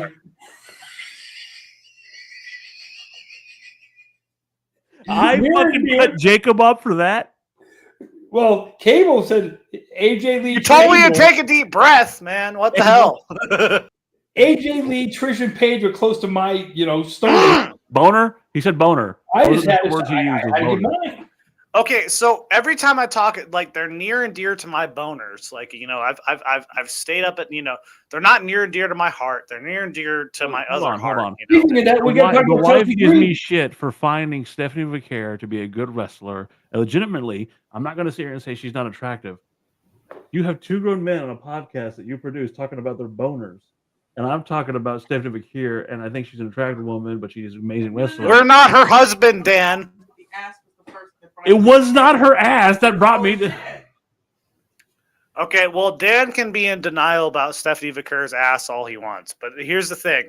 Like, when I saw Julia come into NXT, god damn it, I've never been more attracted to a woman. Hold on, put it back up. WWE.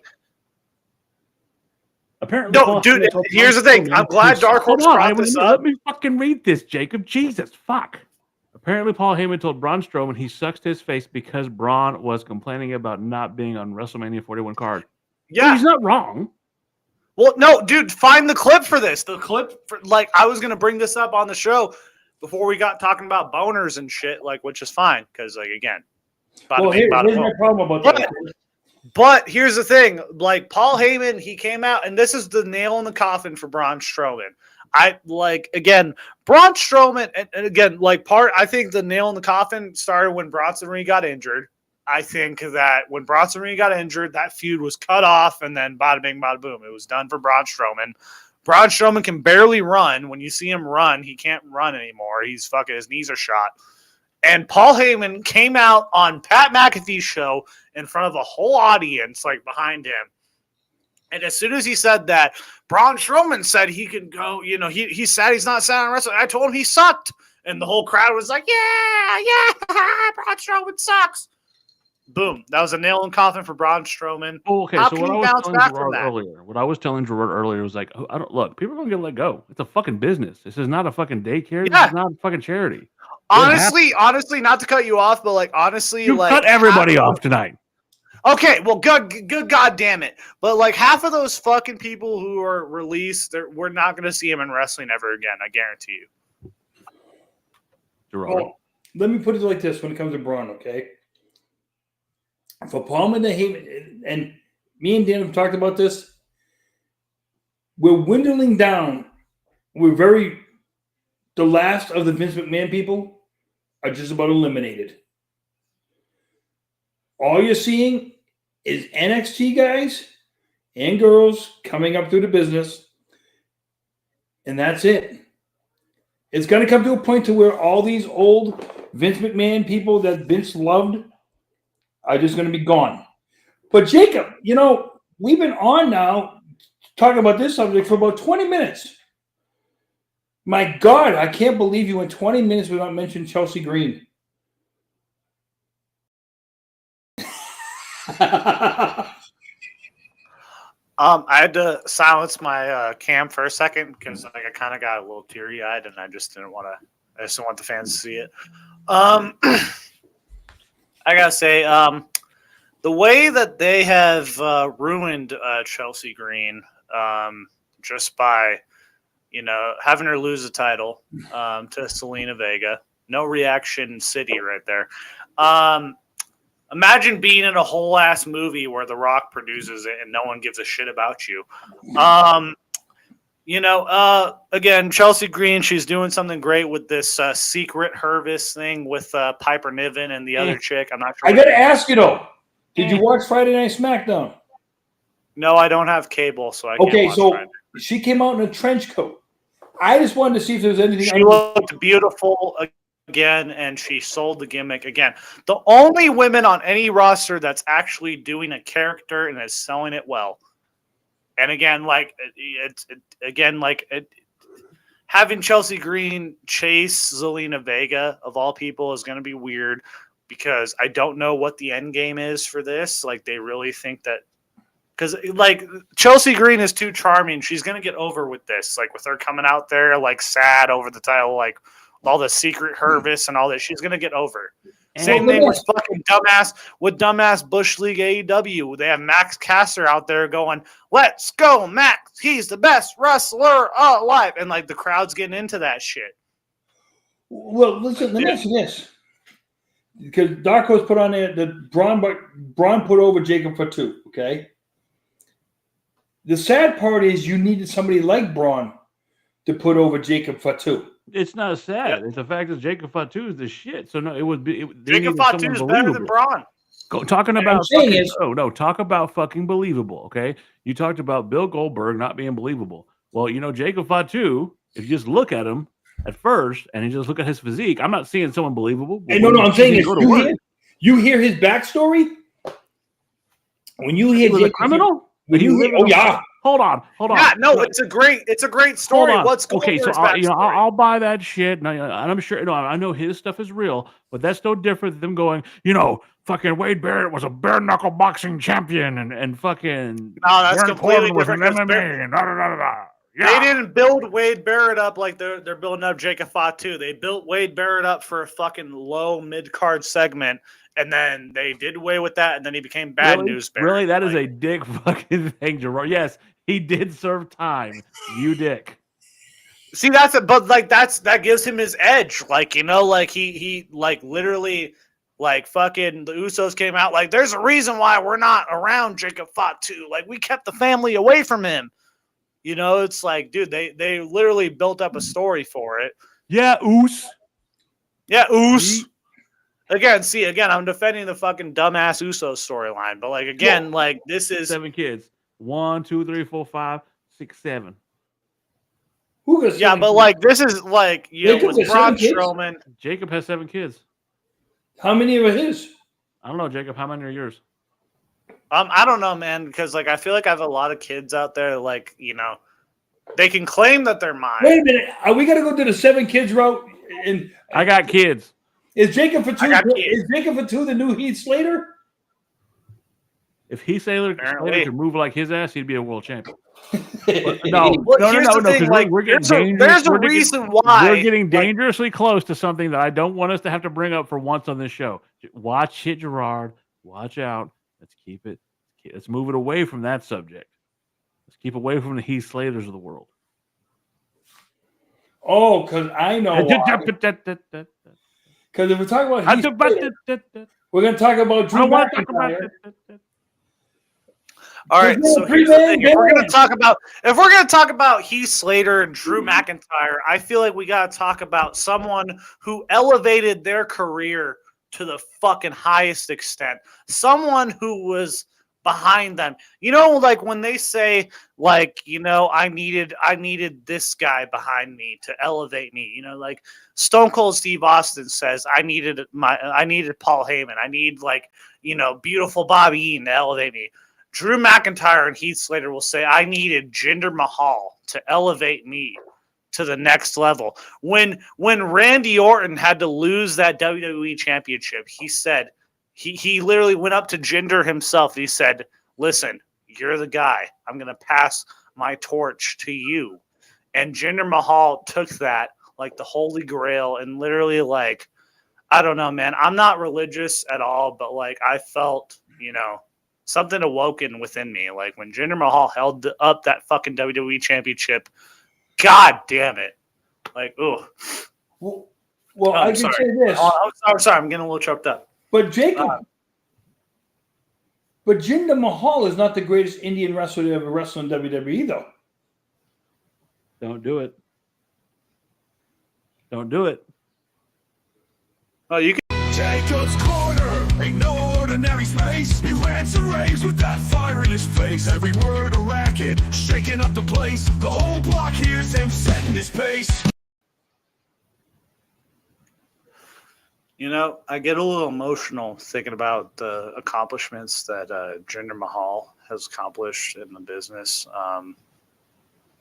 Really, the first real Indian champion of all time. Great Khali is the way he is, because, he really crushed Rey Mysterio's skull.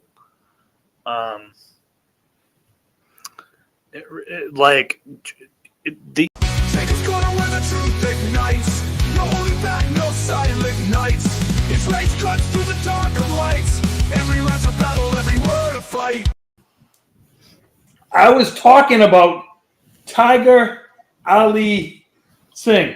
No one gives a fuck about Tiger No, I Ali was Singh. gonna get to Tiger Ali Singh, but I was going through the history of, I was getting emotional. I'm sorry, I got interrupted. I was going through the history of Indian Hey, legends. you know what? in I didn't WWE. want to bring this up, but in the indie show this week, if we're talking about fucking Jinder Mahal, I didn't want Jacob to get into this. The Great Khali made his fucking triumphant return against Jinder Mahal. That was Are a you very fucking slow kidding me? match of what I heard too. What am I supposed to say about that? I mean, like I was there. I paid for this on pay-per-view. Really? I really like, Really? Khali, Khali again, Dark Horse said it. Great Khali, great is his first name, Khali is his last name. He really became a fucking decorated world champion. You go to India, you look at fucking posters of Great Khali and you pray to that. At least that's what I think. I've never been to India, but if that isn't a thing, then fucking make it.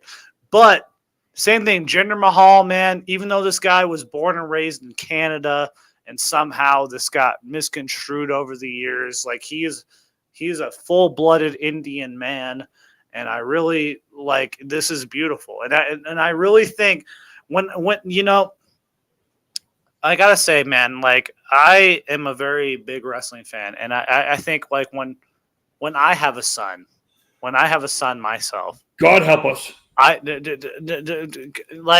really think like if I have a son, God help me if I have a son, but if I do, I think Jinder McGovern will be the greatest world champion No, we didn't just say of all time. And you know what? I think, honestly, like now that I'm hearing it out loud, I feel like I need to change my name to Jinder McGovern. And like, Why not just go with Jacob Mahal? Yeah, we could do Jacob Mahal. We could do, I don't know. I kind of like, doing this. I can get a turban, I can do a spiritual journey, This motherfucker shows up to this podcast wearing a turban. I'm going to lose my fucking shit. I just show up one day, like in the middle of the desert, just like, yep. This is. Are you texting me now? Fucking really? Because we're. Who, me? Oh, no. I'm not texting anything. But. It's Jinder McGovern is coming soon. You done? If he's going to go to Jinder Mahal. Don't you fucking do it. Here's the thing, man. We gotta go back. We're gonna go back to wearing do-rags on the fucking stream, really? Hold on, let me grab it. Where's it at? Oh, we're done. No, because I'm not pulling out the boas. We're done with this bit. We're done with this fucking bit. I'm over this fucking bit. Those are supposed to be the stars. J-Man's in the chat saying gender change for Jacob. I knew Jacob was a woman. Hey, man, you don't know what the fuck's between my legs. That was good. That was good. You don't know what the fuck's between my legs, man. So you know what? Because of that comment, J-Man, you are. I'm gonna have to send a cease and desist. You just misgendered me. So, Are you telling me he just made the list? You just made the list. No, but seriously, J-Man, maybe I am. Who knows? That's a mystery. The The good part is next week we're going to be able to talk about a pay-per-view. Are we? Remember when this was a wrestling show? I'm trying to do a damn segue, and in this, There was a time when we All literally. right, let's started bring it back. Let's talk about all the releases. Let's go down the list. Let's do it. Well, Yeah, hold on. We're gonna pull up the list here. The beautiful thing about having a producer. let's see who made the list. There's 17 of them. Well, it Ready? was definitely You Bruce ready? Pritchard. We're gonna have you guys because Here we go. Of course, Braun Strowman. Braun Strowman. Let's go while we're Oh, young. Shayna Baszler. Yeah. Y'all don't care? Jay Leno. Shayna I mean, Baszler? we don't need Jay Leno on the roster. I will say one thing. Look. To be fair, I remember we went to a fucking WWE event here in the DFW area. What was that place called? It was in Mesquite or something like that. But we saw Shayna Baszler, and I've always thought the world was Shayna Baszler. Her time at NXT, she fucking killed it. Everything that ruined her was coming up to the main roster and Vince McMahon getting a hold of her ass. When she got that booking, it was shit. Up to that. Hey, Dan, he probably literally got a hold of her ass. Anywho, He's gay. She would have Even beat the better. fuck out of him.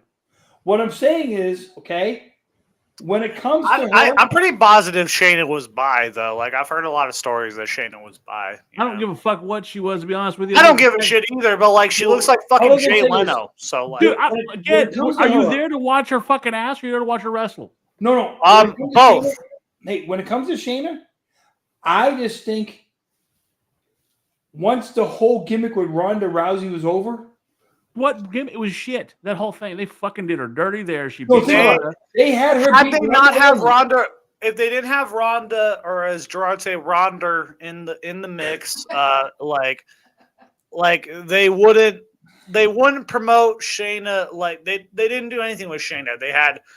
Honestly, the pandemic fucked Shayna over because Shayna was challenging for the title like during the WrestleMania that wins the pandemic, and if she would have won the title in front of an audience, she would have gotten over huge.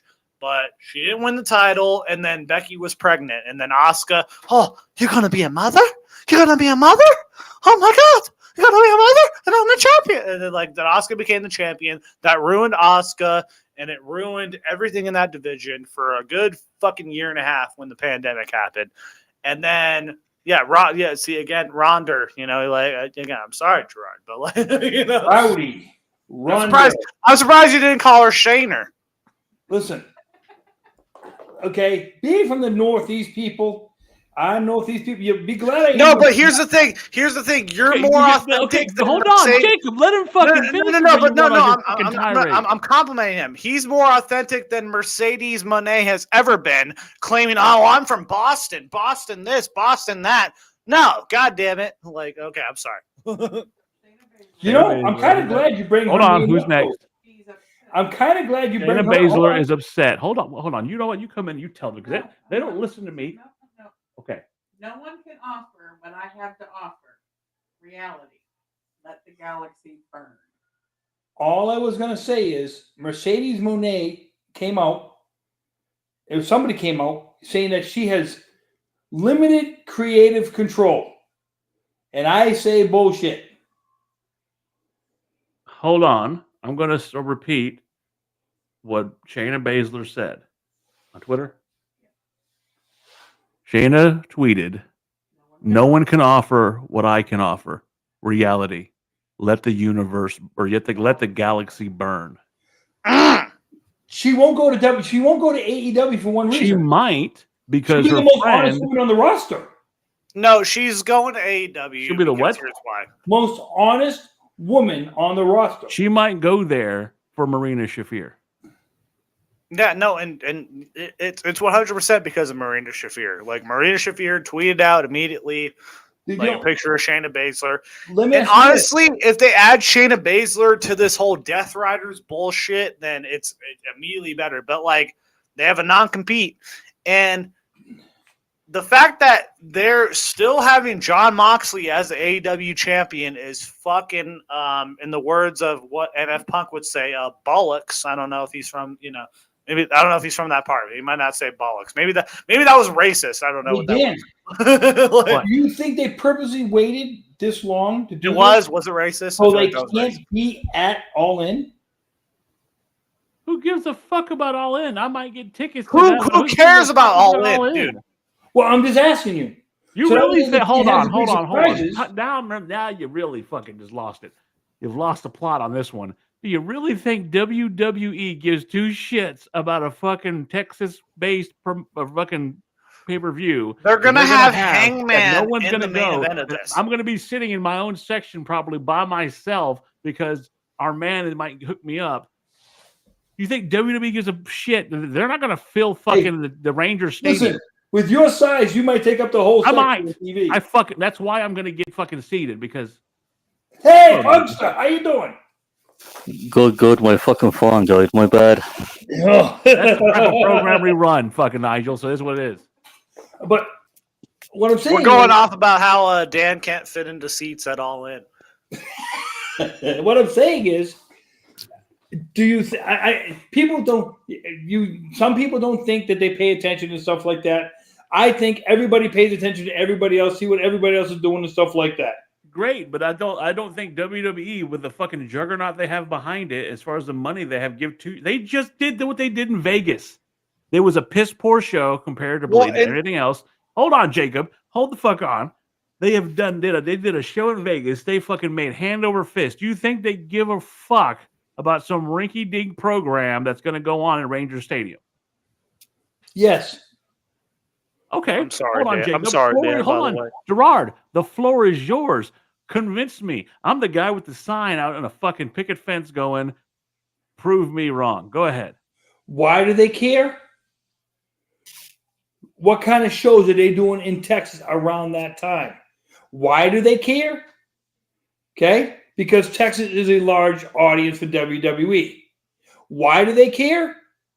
Because you don't want to be able to give that company anybody to promote, anybody to start, because you got All In, and how far after All In do you have All Out? What I'm saying is Labor Day weekend. Here's the other thing is what is August 2nd and 3rd? SummerSlam. So everything lined up today. So all these 90-day competes are right after SummerSlam. If you do it last week, all these 90-day competes can get overshadowed for SummerSlam now.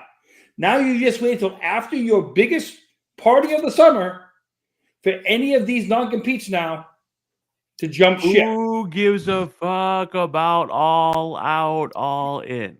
No, what I'm saying is no one. But you don't want to. But you don't want to take away your steam from SummerSlam. That's it. Okay, but listen, like I do not think WWE are worried about them. Nigel, you're a third or fourth party here. Jacob and myself, we can be biased because we actually like Gerard. God help us for liking Gerard, but we like Gerard. Right. Do you give two shits what AEW is doing right now? No, because you have no fucking talent whatsoever. There's not one person on that show right now that is a mega star. Who's your big top star? Hold on. Name a guy that's their big star right now. Name one. See what I mean? Like there's nobody to fucking watch in that show. Let me ask you this. Jordan, That was good. A year and a half ago, or almost 2 years ago now, they had one guy that was going through the stratosphere. Jesus? Talking about he's coming to the end of a contract. MJF, right? He comes to the end of that contract. He sits out for 6 months. I don't believe he was ever going to be a free agent, like he said. Here's the thing. I think that was all. MJF, man. Go ahead. No, I think like that was legitimately all fluff. I think MJF like Of course it was. The dumbass came out and showed a tattoo of a poker chip that said AEW. No, I'm saying like when he came out and said, I bet on myself and this is MJF had steam when he was the counter-produced guy. When he was the second I'll even give him this. When he was doing this stuff with fucking Adam Cole, and that was good. He played a good fucking face. When it first started, it was the best program AEW has ever done. The devil fucking shit was dumb. When they lost CM Punk, they fucked up. And when they lost Cody Rhodes, that's when it went downhill. They haven't been able to recover since. No, what happened was MJF and Adam Cole had like the most, like probably, again, I always say it on AEW, this is probably like the most organic, like tag team flowing storyline I've ever seen in the business. Again, I'm fucking young. I'm 24 fucking years old. I haven't seen a lot in the business, but this was something like, as far as AEW goes, I was like, hold on, Jacob. To be fair, everything you say, you have to take with a grain of salt because you were a fucking part of the C Nation. Okay, well, again, yes, but like, you're allowed to be part of the C Nation nowadays. That's a good thing. I regret nothing because, again, like Dan was a big Hangman mark, so I regret nothing about being seen. I like Hangman on the page. I still like I want to ask you a real question. Nothing to comment hold on. Go ahead, Nigel. Go ahead. Like, I really want to know, like, with AEW, we can always say, yeah, Tony Khan fumbled with Cody Rhodes, he fumbled with Punk. Like, if that was me making money with Punk, and I'm like, okay, why am I going to keep a fucking jobber over CM Punk? You know what I mean? The guy fell out in the arena on a fucking rumor. Everything about AEW got fucked over the man they fucked over Punk, and because they're putting their eggs in the backseat of the Jungle Boys and the Young Bucks. But it's not even that, man. Like, if you look at MJF was good at the beginning. Like, his shit with Punk was good. Like, that feud was actually decent. But here's the thing with MJF where he fucked up. His promo style is basically the same. He does the same shit with a different person.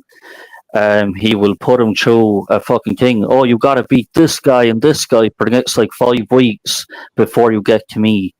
The whole him returning and going against fucking lame ass Adam Cole, that was fucking stupid as fuck. Well, it was stupid, but like the way that the storyline built up, like it got better. But like the thing is with MJF. Well, here's the thing: when you watch your very first All In. And you seeing at the end of that show, MJF and Adam Cole celebrating. Yep. You thought that was a good ending for a big pay-per-view? No. But this is what I'm saying.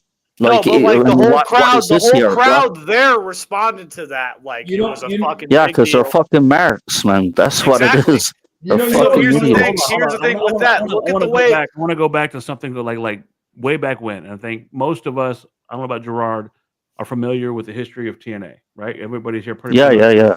Okay. I'm so happy with the success of TNA right now. What made TNA in the beginning so great is that they built up their own homegrown talent. Granted, these guys came from Ring of Honor, they came from other places, but you're talking about a Christopher Daniels, you're talking about AJ Styles, you're talking about Samoa Joe, you're talking about fucking Cowboy James Storm, you're talking about a plethora of talent that were homegrown. Granted, they would have their WWE guys come in like a fucking like a Kurt Angle, Jeff Hardy or Christian. Okay, every so often, but they amplified the business. They were able to take people. Hey, Dan, just one thing. What?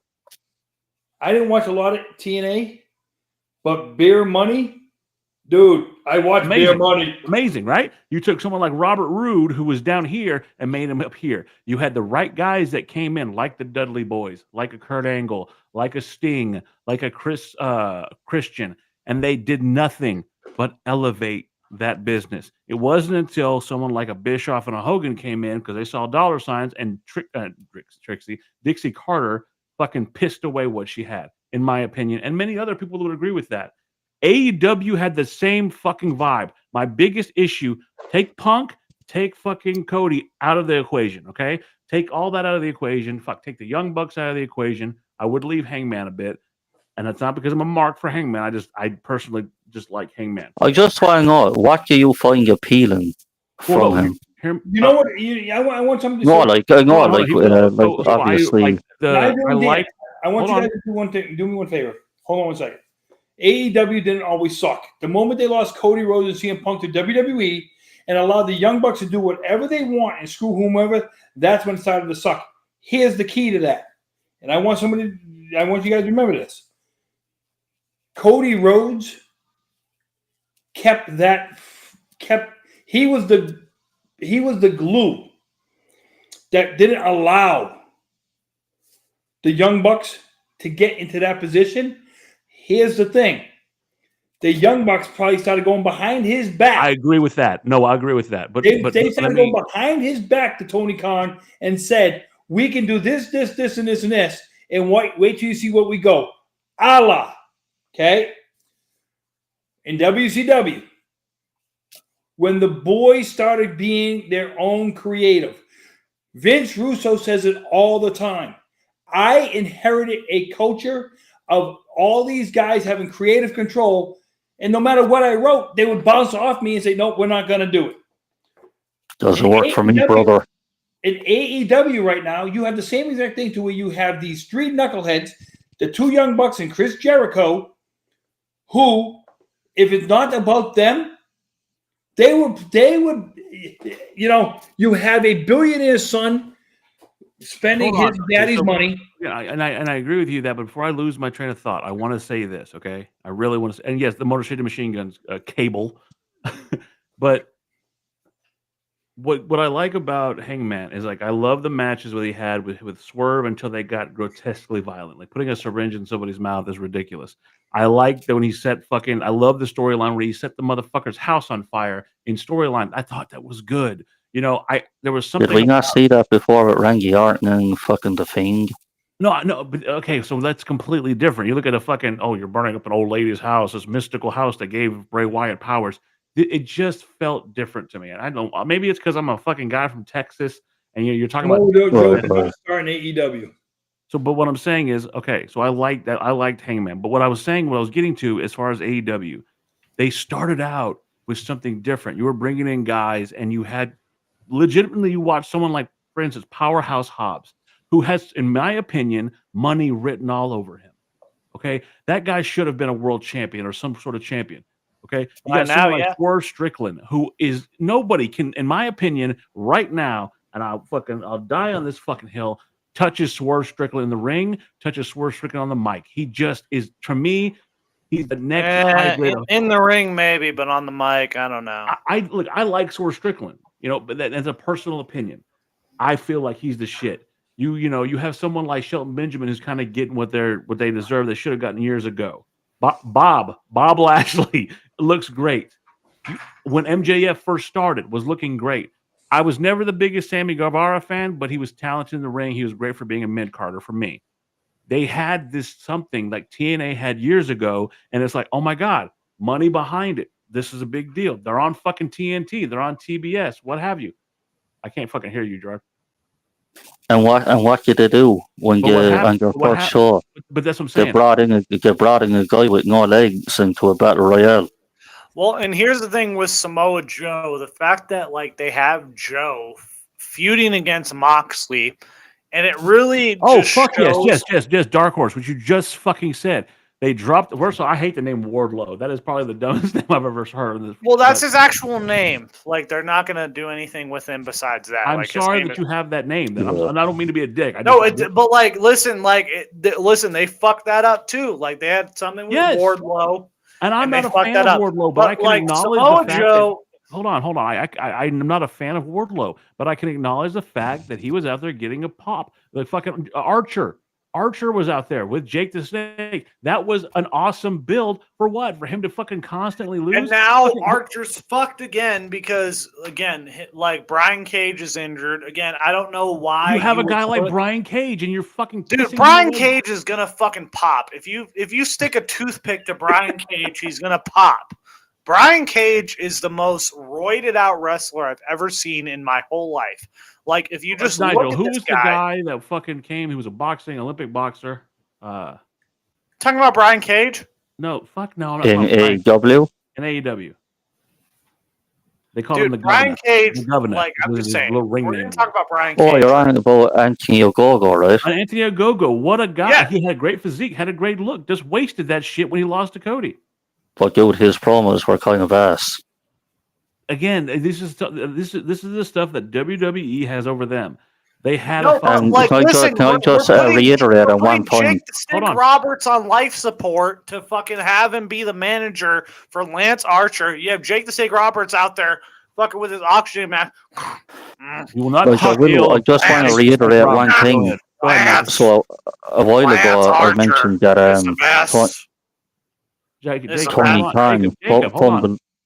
that Tony Khan fumbled with Cody and Punk. When I say he fumbled with Cody, because I do think Cody should have stayed in AEW, because quite frankly, the way like he's getting fucking pushed to the moon as a big star in WWE is fucking disgusting, right? But I think you and Josh feel the same way about that, and I will look. I'm not trying to argue. Everybody has like again. I like fucking Hangman, so who am I to fucking say anything about anybody's opinions? Right. I would say that the Cody Rhodes presentation, has been the entrance. You mean? Huh? Yeah, absolutely. The entrance, and that, again, look at someone like Jey Uso, who's 95% fucking entrance. Yeah, but that's another thing that I think is ridiculous as well.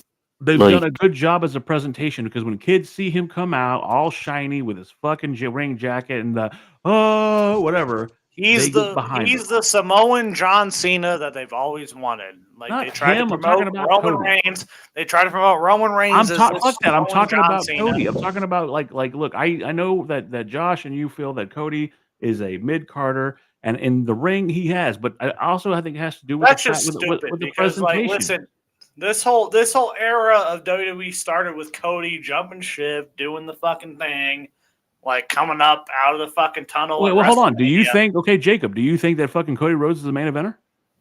No. But you like him and you wanted him to finish the story. Did I want him to finish the story? Yes. Once he finished the story, it immediately went downhill. I know, and I said that I've been wrong. I've been wrong on people before, dude. Like I you like Stardust. I love Stardust. I have gloves. You want to get the gloves? Where's the gloves at? Like, like. But here's the thing. I love Stardust. I never thought Cody Rhodes could be a main eventer. And he proved me wrong. There was a comment that I also want to talk about. No, fuck Jungle Boy. He's a fucking douchebag. No, fuck everything about Jungle Boy. Like, if you are out there and you legitimately think that Jack Gerard, if you're talking, I can't hear shit. You're still muted. If the old man didn't fly to Cody's house personally, Cody would have never came back. No. Okay? Now, by him doing that, did he put WWE in a position to where it was set up to fail with... Now, listen, Cody being the main eventer, if John Cena is not off to Hollywood, Cody Rhodes is no main eventer. Okay, let me ask you this. Do you think that Cody's presentation and performance grants him the main event status as he has right now? His merchandise sales says yes. So you're okay with it just being merchandise and not being as talented in the ring? Because he's the person people are putting money. He's the person people are buying tickets to see. Okay, is he though? It doesn't mean he's the guy. Just because he was champion, like Roman, Punk, other people are draws as well. You know what I mean? But I'm saying, listen, man, like you don't have to be the best champion. You don't have to be the best wrestler. But if the people are paying the most to see, if they're buying your merchandise the most, if you're the one who they're getting there to buy the money, will spend the money for, you got to be the person that will say, "Hey, we're going to roll with you for a little while." It's okay. Nobody thought Austin was going to be a main eventer either. Cody's not Austin. Okay, I wouldn't compare that. Jacob, hold on, Jacob. What were you gonna say? I just took a drink of my water. Sorry. No, I'm just saying, like, with this era of wrestling, I don't know. I kind of discombobulate. I feel like NF Punk should say what he should be. Oh no. Okay, so what? Let me chime in. I will say that I loved the dashing Cody Rhodes gimmick. I loved it better when he was wearing the mask as undashing, and then when he became the Intercontinental Champion, he revitalized that title. He definitely, in my opinion, at that point in time, was doing the work necessary to become a main eventer someday. I thought in ring he was getting better. I thought that he was getting over with the crowd a certain way. He went on to the Ring of Honor and became a heel. The stuff he did outside of WWE, I thought he was doing fantastic. It wasn't until he went to AEW and the last good match I thought that I have seen Cody Rhodes in, God rest his soul, was a dog collar match with Brody Lee. And after that, I don't know what the fuck happened. I don't know where he just thought he could do 5 moves of doom, and that was it. It just something changed, in my personal opinion. It's because the fans turned on him. The fans turned on him. I feel like that's actually what it was. And who, Cody Rhodes? Yeah, no, the fans turned on Cody. No. So you're telling me No, that I turning on think him make him lose his moves. Also, I want to say, J-Man, like, listen, like, I get it. I know what Stardust was. Like, I'm like, J-Man, to be fair, I'm going to break the fourth wall here, and we're going to be marks. The Jacob character is somewhat of a gimmick itself. Well, and listen, like, there's no character, man. Like, it's just like, dude, like, you know. Jacob loves Stardust. The real Jacob loves Stardust. I love Stardust. I had the gloves, but listen, I can differentiate that that's a fucking character, and then, like, that's not what Cody Rhodes actually wanted to do. Come on, man. I want you to think about something, okay? And we've talked about it before, but Nigel, I want you to, because, you know, a lot of guys who weren't meant to be main eventers fell into it, okay? Just because of the fact of what they were doing. Listen, one of the greatest ones of all time was the Ultimate Warrior. He was a flash in the pan. You know who was the greatest main eventer of all time and never got his due? Fucking Repo Man. Oh, my God. Listen, Repo Man and Jinder Mahal are going to have a tag team, okay? Listen, you shut the fuck up because Jinder Mahal has won a WWE title. All right, so listen. Repo Man stole a WWE title. But I'm just saying, though, like, I want to look back when Jinder Mahal and the Bollywood Boys, like, they would be together. Perfect one. I got a perfect one. Cody Rhodes, okay?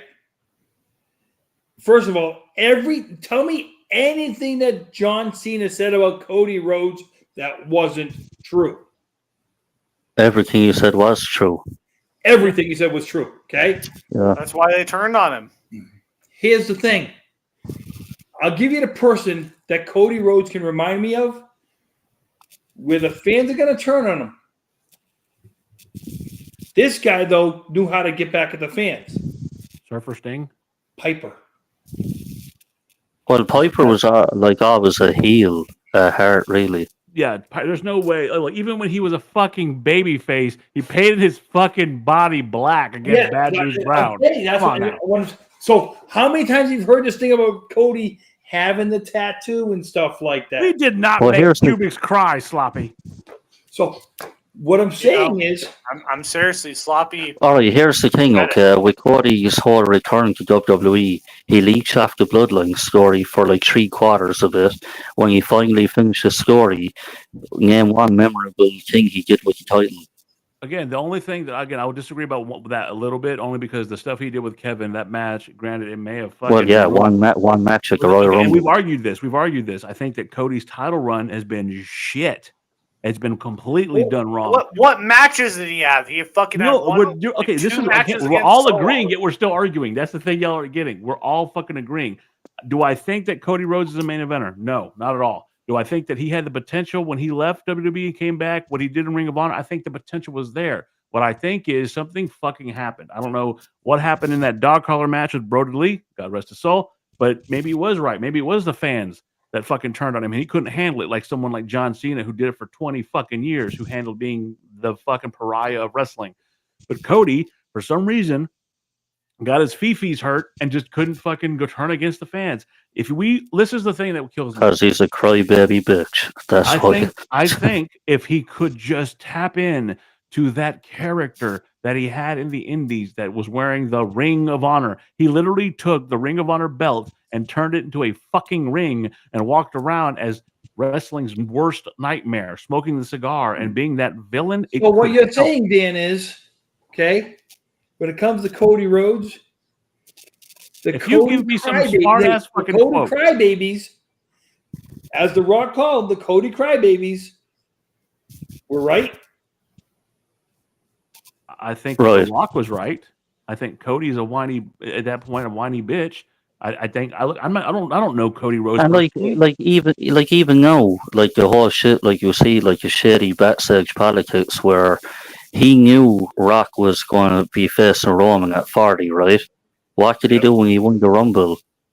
He pointed at Roman. You know what I mean? Choose you, Roman Reigns. Welcome, Josh. And there's Cody Rhodes' hometown hero.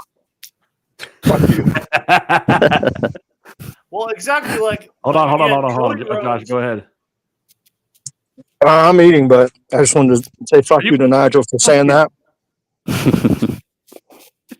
I'm on my break, but that is true what Nigel just said. Cody Rhodes admitted they told him to point at Seth Rollins, and he disobeyed what he was told to do.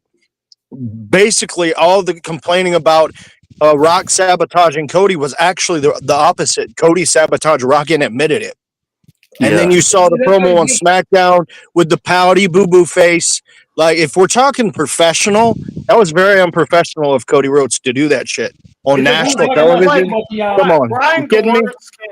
Brian Gewirtz came out and was like, "Oh, Cody was supposed to be like enthusiastic, giving up his position to The Rock," and it's like, well, like realistically, if you look at from storyline perspective, like how is this fucking weirdo babyface Cody Rhodes supposed to like hand his thing to The Rock, like, and be enthusiastic about it? Because it's a bigger match and it'd be better for the business. Like, again, if you look at any single Cody promo in the history of time, like if you look at, like, dude, I was looking at because a couple weeks ago it was like the anniversary of when AEW did the first show on the pandemic and they had no audience, and Cody was just out there like, when he had like a whole weird analogy, like when your back's against the wall and you're stripped of your skin, you gotta adapt and this and this. Like, Cody was always this weird fucking guy, and like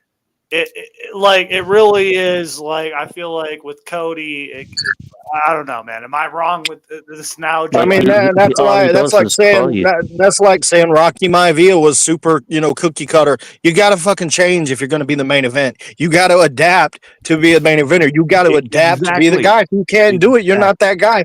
And I will take you back to 2014, just to give a comparison here to this fan base that I cannot fucking stand. Batista won the Royal Rumble, did he not? Yeah. Did Batista just get to go to WrestleMania and wrestle the champion, or did the fans hijack the show and the WWE had to turn around and insert somebody else into that match? Because it's this same fan base that did that. So that's when they were like, "Oh, Cody won." I said, "Shut the fuck up, y'all fuck Batista over in 2014. I don't want to hear it." Well, did they legitimately think that Batista and Randy Orton was going to be a fucking feasible main event? They did 30. At the time. It was going to be an Evolution pay-per-view. Anyway, what we said last week, okay, when we talked about how somebody come out and said The Rock threw Triple H under the bus. I still don't think Rock threw Triple H under the bus. His big nose would have stopped him anyway. So no, I'm just saying is, I think Amari Emanuel put the whole creative in such a uproar because he got The Rock involved when he couldn't continue using The Rock. Okay? Now, the fan base, unfortunately, okay, we've heard it for years, Vince say, if I gave the fans everything they want, I'd be out of business. He said it for years. But if he gave the fans everything he wanted, he would have been out of business. But they have over the years, Gerard. If they fucking bitch enough, they'll do it. But I'm saying is no, the fans will hijack. For John Cena, they didn't do that. The fans will hijack. Listen, Roman Reigns was not supposed to have been Roman Reigns. He was getting booed out of the building. If it's not for the pandemic, Roman Reigns doesn't become Roman Reigns. The pandemic helped Roman Reigns and the bloodline continue. Because they didn't have the crowd in the building so you couldn't hear the boos. So why you keep shoving this guy down our throats? Okay? Mr. Fruity Pebbles. As somebody called him at one point, the Fruity Pebbles. Okay? Don't lie. You know you love you some John Cena. Here's the thing about it. When you go back and look at your, how can I say, true champions, your Macho Man Randy Savage. Let's go back and look at Macho Man. He was the perfect heel as a babyface. He didn't change nothing about him. The fans changed for him. That's what they did. Steve Austin. What did Steve Austin change? Nothing. The fans changed for him. John Cena. When he went from being, whatever he was, to the rapping John Cena, the fans changed for him. Rocky. It was die, Rocky, die. The fans changed for him. Triple H, Mick Foley, one of the only person they never did that with was Taker. They never had to change Taker. The fans never had to change for Taker. But if you push people down their throats long enough, the fans, they hope, will come around. Cody, the only reason why Cody got over is because of what he did in AEW and came back. I think why, in a way, is because of the constant crying every fucking promo every week, using his dead father as a fucking beacon to get into the main event scene for the championship is another one. And I'm glad you bring that up because that, like, no one's going to boo a dead person, right? No. Apart from Benoit. But that's another story. Doing the same thing right now. Okay? Who? There's another guy doing the same thing right now, and the fans are loving him for it. Because why? If you bet Christian Cage, like I am, Cowboy Bob Orton. Randy Orton talks about it. Okay? But it's not his. Okay, but that's the thing, Gerard. It's not his whole gimmick. And you know what? That's where I will fucking agree with you on one thing, Nigel. I have watched. That's the biggest part of the fucking Cody gimmick that I don't talk about it because it's not. I don't know. It rose me the wrong way. I love Dusty Rhodes. That's one of the fucking things. If you're from Texas, you know who the fuck Dusty Rhodes is. My dad, who sounds like Scarface. Mijo, look, it's the fat man, Dusty Rhodes. Mijo, look at him. And we love Dusty Rhodes. So when Cody comes out and talks about how he wanted to deliver this belt to his dad, dude, we know, okay? We dealt with it with your brother. Your brother was the natural. Your brother did it better than you when he was the American Nightmare. Your brother did everything you're doing. You're just doing it a rehashing, okay? I don't dislike Cody as a person. I dislike the way his gimmick's gone. I dislike the constant rehashing of his father. I sat there and watched the Hall of Fame with Paul Levesque, and that's great, this and that, but I don't need to hear and see Cody crying about how his dad did stuff for Paul Levesque. Great. Your dad did all this stuff. Listen. Hold on. Do it on your own fucking merit. Show me that you're the same guy that went to fucking Ring of Honor and had those drag-out matches with someone like Christopher Daniels. You had those amazing matches with someone like Jay Lethal. You had those amazing matches with someone like Kenny Omega. Show me that guy, bring that guy to the table, and maybe people who are like me, who are jaded wrestling fans, will go, you know what? Maybe this could be the guy. Well, and here's the thing, Dan. You brought up a great point. Like, he cries with no tears. Never. You never hear Didn't, anything. didn't Michael Cole call him out on a live fucking Raw one time doing an interview? He called Cody out for the crying shit, I believe. Well, listen. Look at any interview. Again, I'm sorry to say this because, again, it fucking, like, again, I'm not trying to minimize someone else's grief over their fucking dead father. Agreed. But if you're using it on a public fucking... Listen, man, I love my dad is one of the most important men in my life, dude. Like, if my dad, God forbid, died, and, like, I have to fucking, like, I wouldn't, like, I'm just saying, like, Cody Rhodes... I feel like the Cody Rhodes talks about Dusty. When he talks about Dusty, he does this thing. He goes, oh, my father. The Cody gimmick is wrapped around his parents so fucking much it drives me nuts. I do not need to hear about Mama Rhodes. I don't need to hear about his dad. I don't need to hear about Mama Rhodes and this and that. I'm gonna rub this belt real nice. Here's the thing: no one gives a fuck about Mama Rhodes besides The Rock. Like, listen, no one knows who the fuck. But Mama again, Rhodes I want is. to look. I am that wrestling fan who grew up on fucking WCCW, fucking watching old fucking AWA shit, going back to the history of it. Fucking Gerard may do bond on the fact that we like fucking, Gino Hernandez and shit like that. I want that. I want decent fucking wrestling. I'm not even talking about that. I'm talking about when he comes out here and he does these promos and he goes up to the camera. Man, my father. I know. That's what I'm saying. I get it. Yeah. My father. But does it my occur father was out there. But does it occur to anybody maybe he's not capable of being that guy? And maybe because he's not. Maybe he's not. He's really not. I've never seen anything from Cody Rhodes. And I keep going back to this. When Cody Rhodes came back in 20, everybody says he deserves. What did he, in 2023, when he came back and won the Royal Rumble, what had he done in WWE to that point to earn or deserve that in any kind of storyline? There was no storyline to put Cody Rhodes there. Cody did that was impressive to me because, again, I've seen people with that injury before, and it's one of the most painful things when he tore his fucking bicep. What was his bicep or his fucking pec?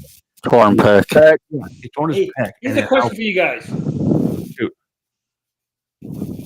If the old man is still in charge, do they go down the storyline road with Cody Rhodes? I don't think so. I think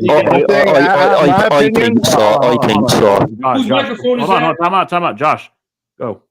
Well, my opinion is I think there was a backstage power struggle going on with Triple H and Vince. I think Vince made the call at WrestleMania 39 for Cody to not go over. I think he made that call for Roman to win and retain. I think Triple H always wanted Cody to win, and that was evident of what happened in the build to WrestleMania 40. Triple H was involved in the backstage politics to sabotage Rock and everything as well. It's clear Cody is Triple H's guy. So I think if Vince was there, Cody Rhodes said that it would have been Rock Roman last. If it was Vince, Rock Roman would have happened last year. You just reminded me of something. Just that I was going to talk to fucking Gerard and Jacob about this. I'm glad you fucking said that because we're about to come to win, and I do want to ask you all four of you a question. But this is what just hit me on an episode, which I don't know whoever watched the show, but on an episode of Young Rock, Rock comes out and talks about his match at the Royal Rumble with Triple H. Now, Triple H and him have never gotten. Huh? Somebody's breathing into their mic. Okay, well, Triple H had a problem with The Rock, and it was that match where The Rock bladed against the wishes of fucking Vince and said, "Look, here, see this? He goes, what are you doing?" He goes, "This is for you. It's all for you. I want to make you look good." He did that for Triple H. But as he talked about it, you get this vibe that, and again, they've talked about it, how the Clique tried to keep The Rock down. Bret Hart's talked about it, how they wanted Bret to fucking treat him like shit, and Bret did nothing but try to take care of The Rock. How they had treated him like so poorly. And I'm inclined to believe that kind of fucking dislike would carry on over the years. Nobody wants to lose their spot. And no matter what anybody says, no matter what Hall of Fame they're in, no matter how far they come, no one can tell me that The Rock is not a bigger star than Paul Levesque. I'm sorry. It's just never going to happen. And I'm not just talking about in fucking movies. I'm talking about wrestling. Well, let me ask you, so I can answer this, and I hope you guys understand my point of view. If you go by in-ring work, I will say Triple H far and away surpasses The Rock on in-ring work. The promo part, not so much. Obviously, with the movies, but does Triple H even come into this discussion without Stephanie? Well, Nope. you know, I mean, when I was growing up, I really watched The Chaperone. I really felt like The Chaperone was a real big movie in my childhood. You know, it was beautiful, really. Like seeing Triple H, you know, going on the bus and really, you know, being a chaperone. I really felt like I related to that in this moment. You know. Jesus Christ. So The Chaperone is one of my favorite movies of all time, realistically. You know, when Triple H comes on the bus and goes, "Yo, I'm the chaperone," that's really up there with like, you know, when we first see King Triton for the first time in Little Mermaid, I feel like, you know, it's kind of Really? like that. Okay, That's so I'm gonna going be to ask. only a Okay, suburban hold on. commando. We're about. You We're didn't about. answer the question, though. About King Trident. Answer the question. Which Take one? his relationship with Stephanie. Is Triple H in the category of The Rock in wrestling? I don't. I already think so. said it. I don't I think. No, don't think not a- so, but not a like whole. again, he fumbled his way into the right pussy. So like I feel Okay, like so Cabal said exactly basically how I was going to say. Dean Malenko was just as good in ring as Triple H. The only difference is he but he wasn't didn't married star to in The Bob. Chaperone. I don't think But Triple H here- would be and whether people like it or not, whether it was true love or not, whatever it may be. Do I think that Triple H very was if he was not connected and married to the McMahon family? No, that is my personal opinion. Stamped down. That's what I feel. I mean, it's not really even an opinion, though. He slept his way to the top once he got with Stephanie, or maybe it happened a little after they started that McMahon Helmsley, but it was only up for him after that. He got in, started becoming into the corporate side of things, worked his way obviously to NXT and all that stuff. It does not happen if he's not married into the family. It just doesn't. There's way better performers that you can point to in ring that never made it to that position in the company. And I would say overall, star wise, I mean, I think it was inevitable once Rock became The Rock. He was always going to be that big of a star. He didn't need to He had it. marry into the business or anything like that. Did you He hear what I asked naturally last signed week? the way that he did. Last week I asked a question, and I'm hoping you guys will hear it, so I'm going to ask it again. Born into and born for. There's guys who are born for the business, but they'll never beat the guys that were born into the business. Because like the Rock Triple H had was born for the business. You could say that the Rock The had Rock was born into the business. The Rock was born into the business. Triple H was born for the business. That means, I told you, he already had a jump start. So that being said, whether they're born in or born for, I want to ask you one question because we got to fucking eat because I got chicken here. From what you see right now, and I'm going to start with you, Josh.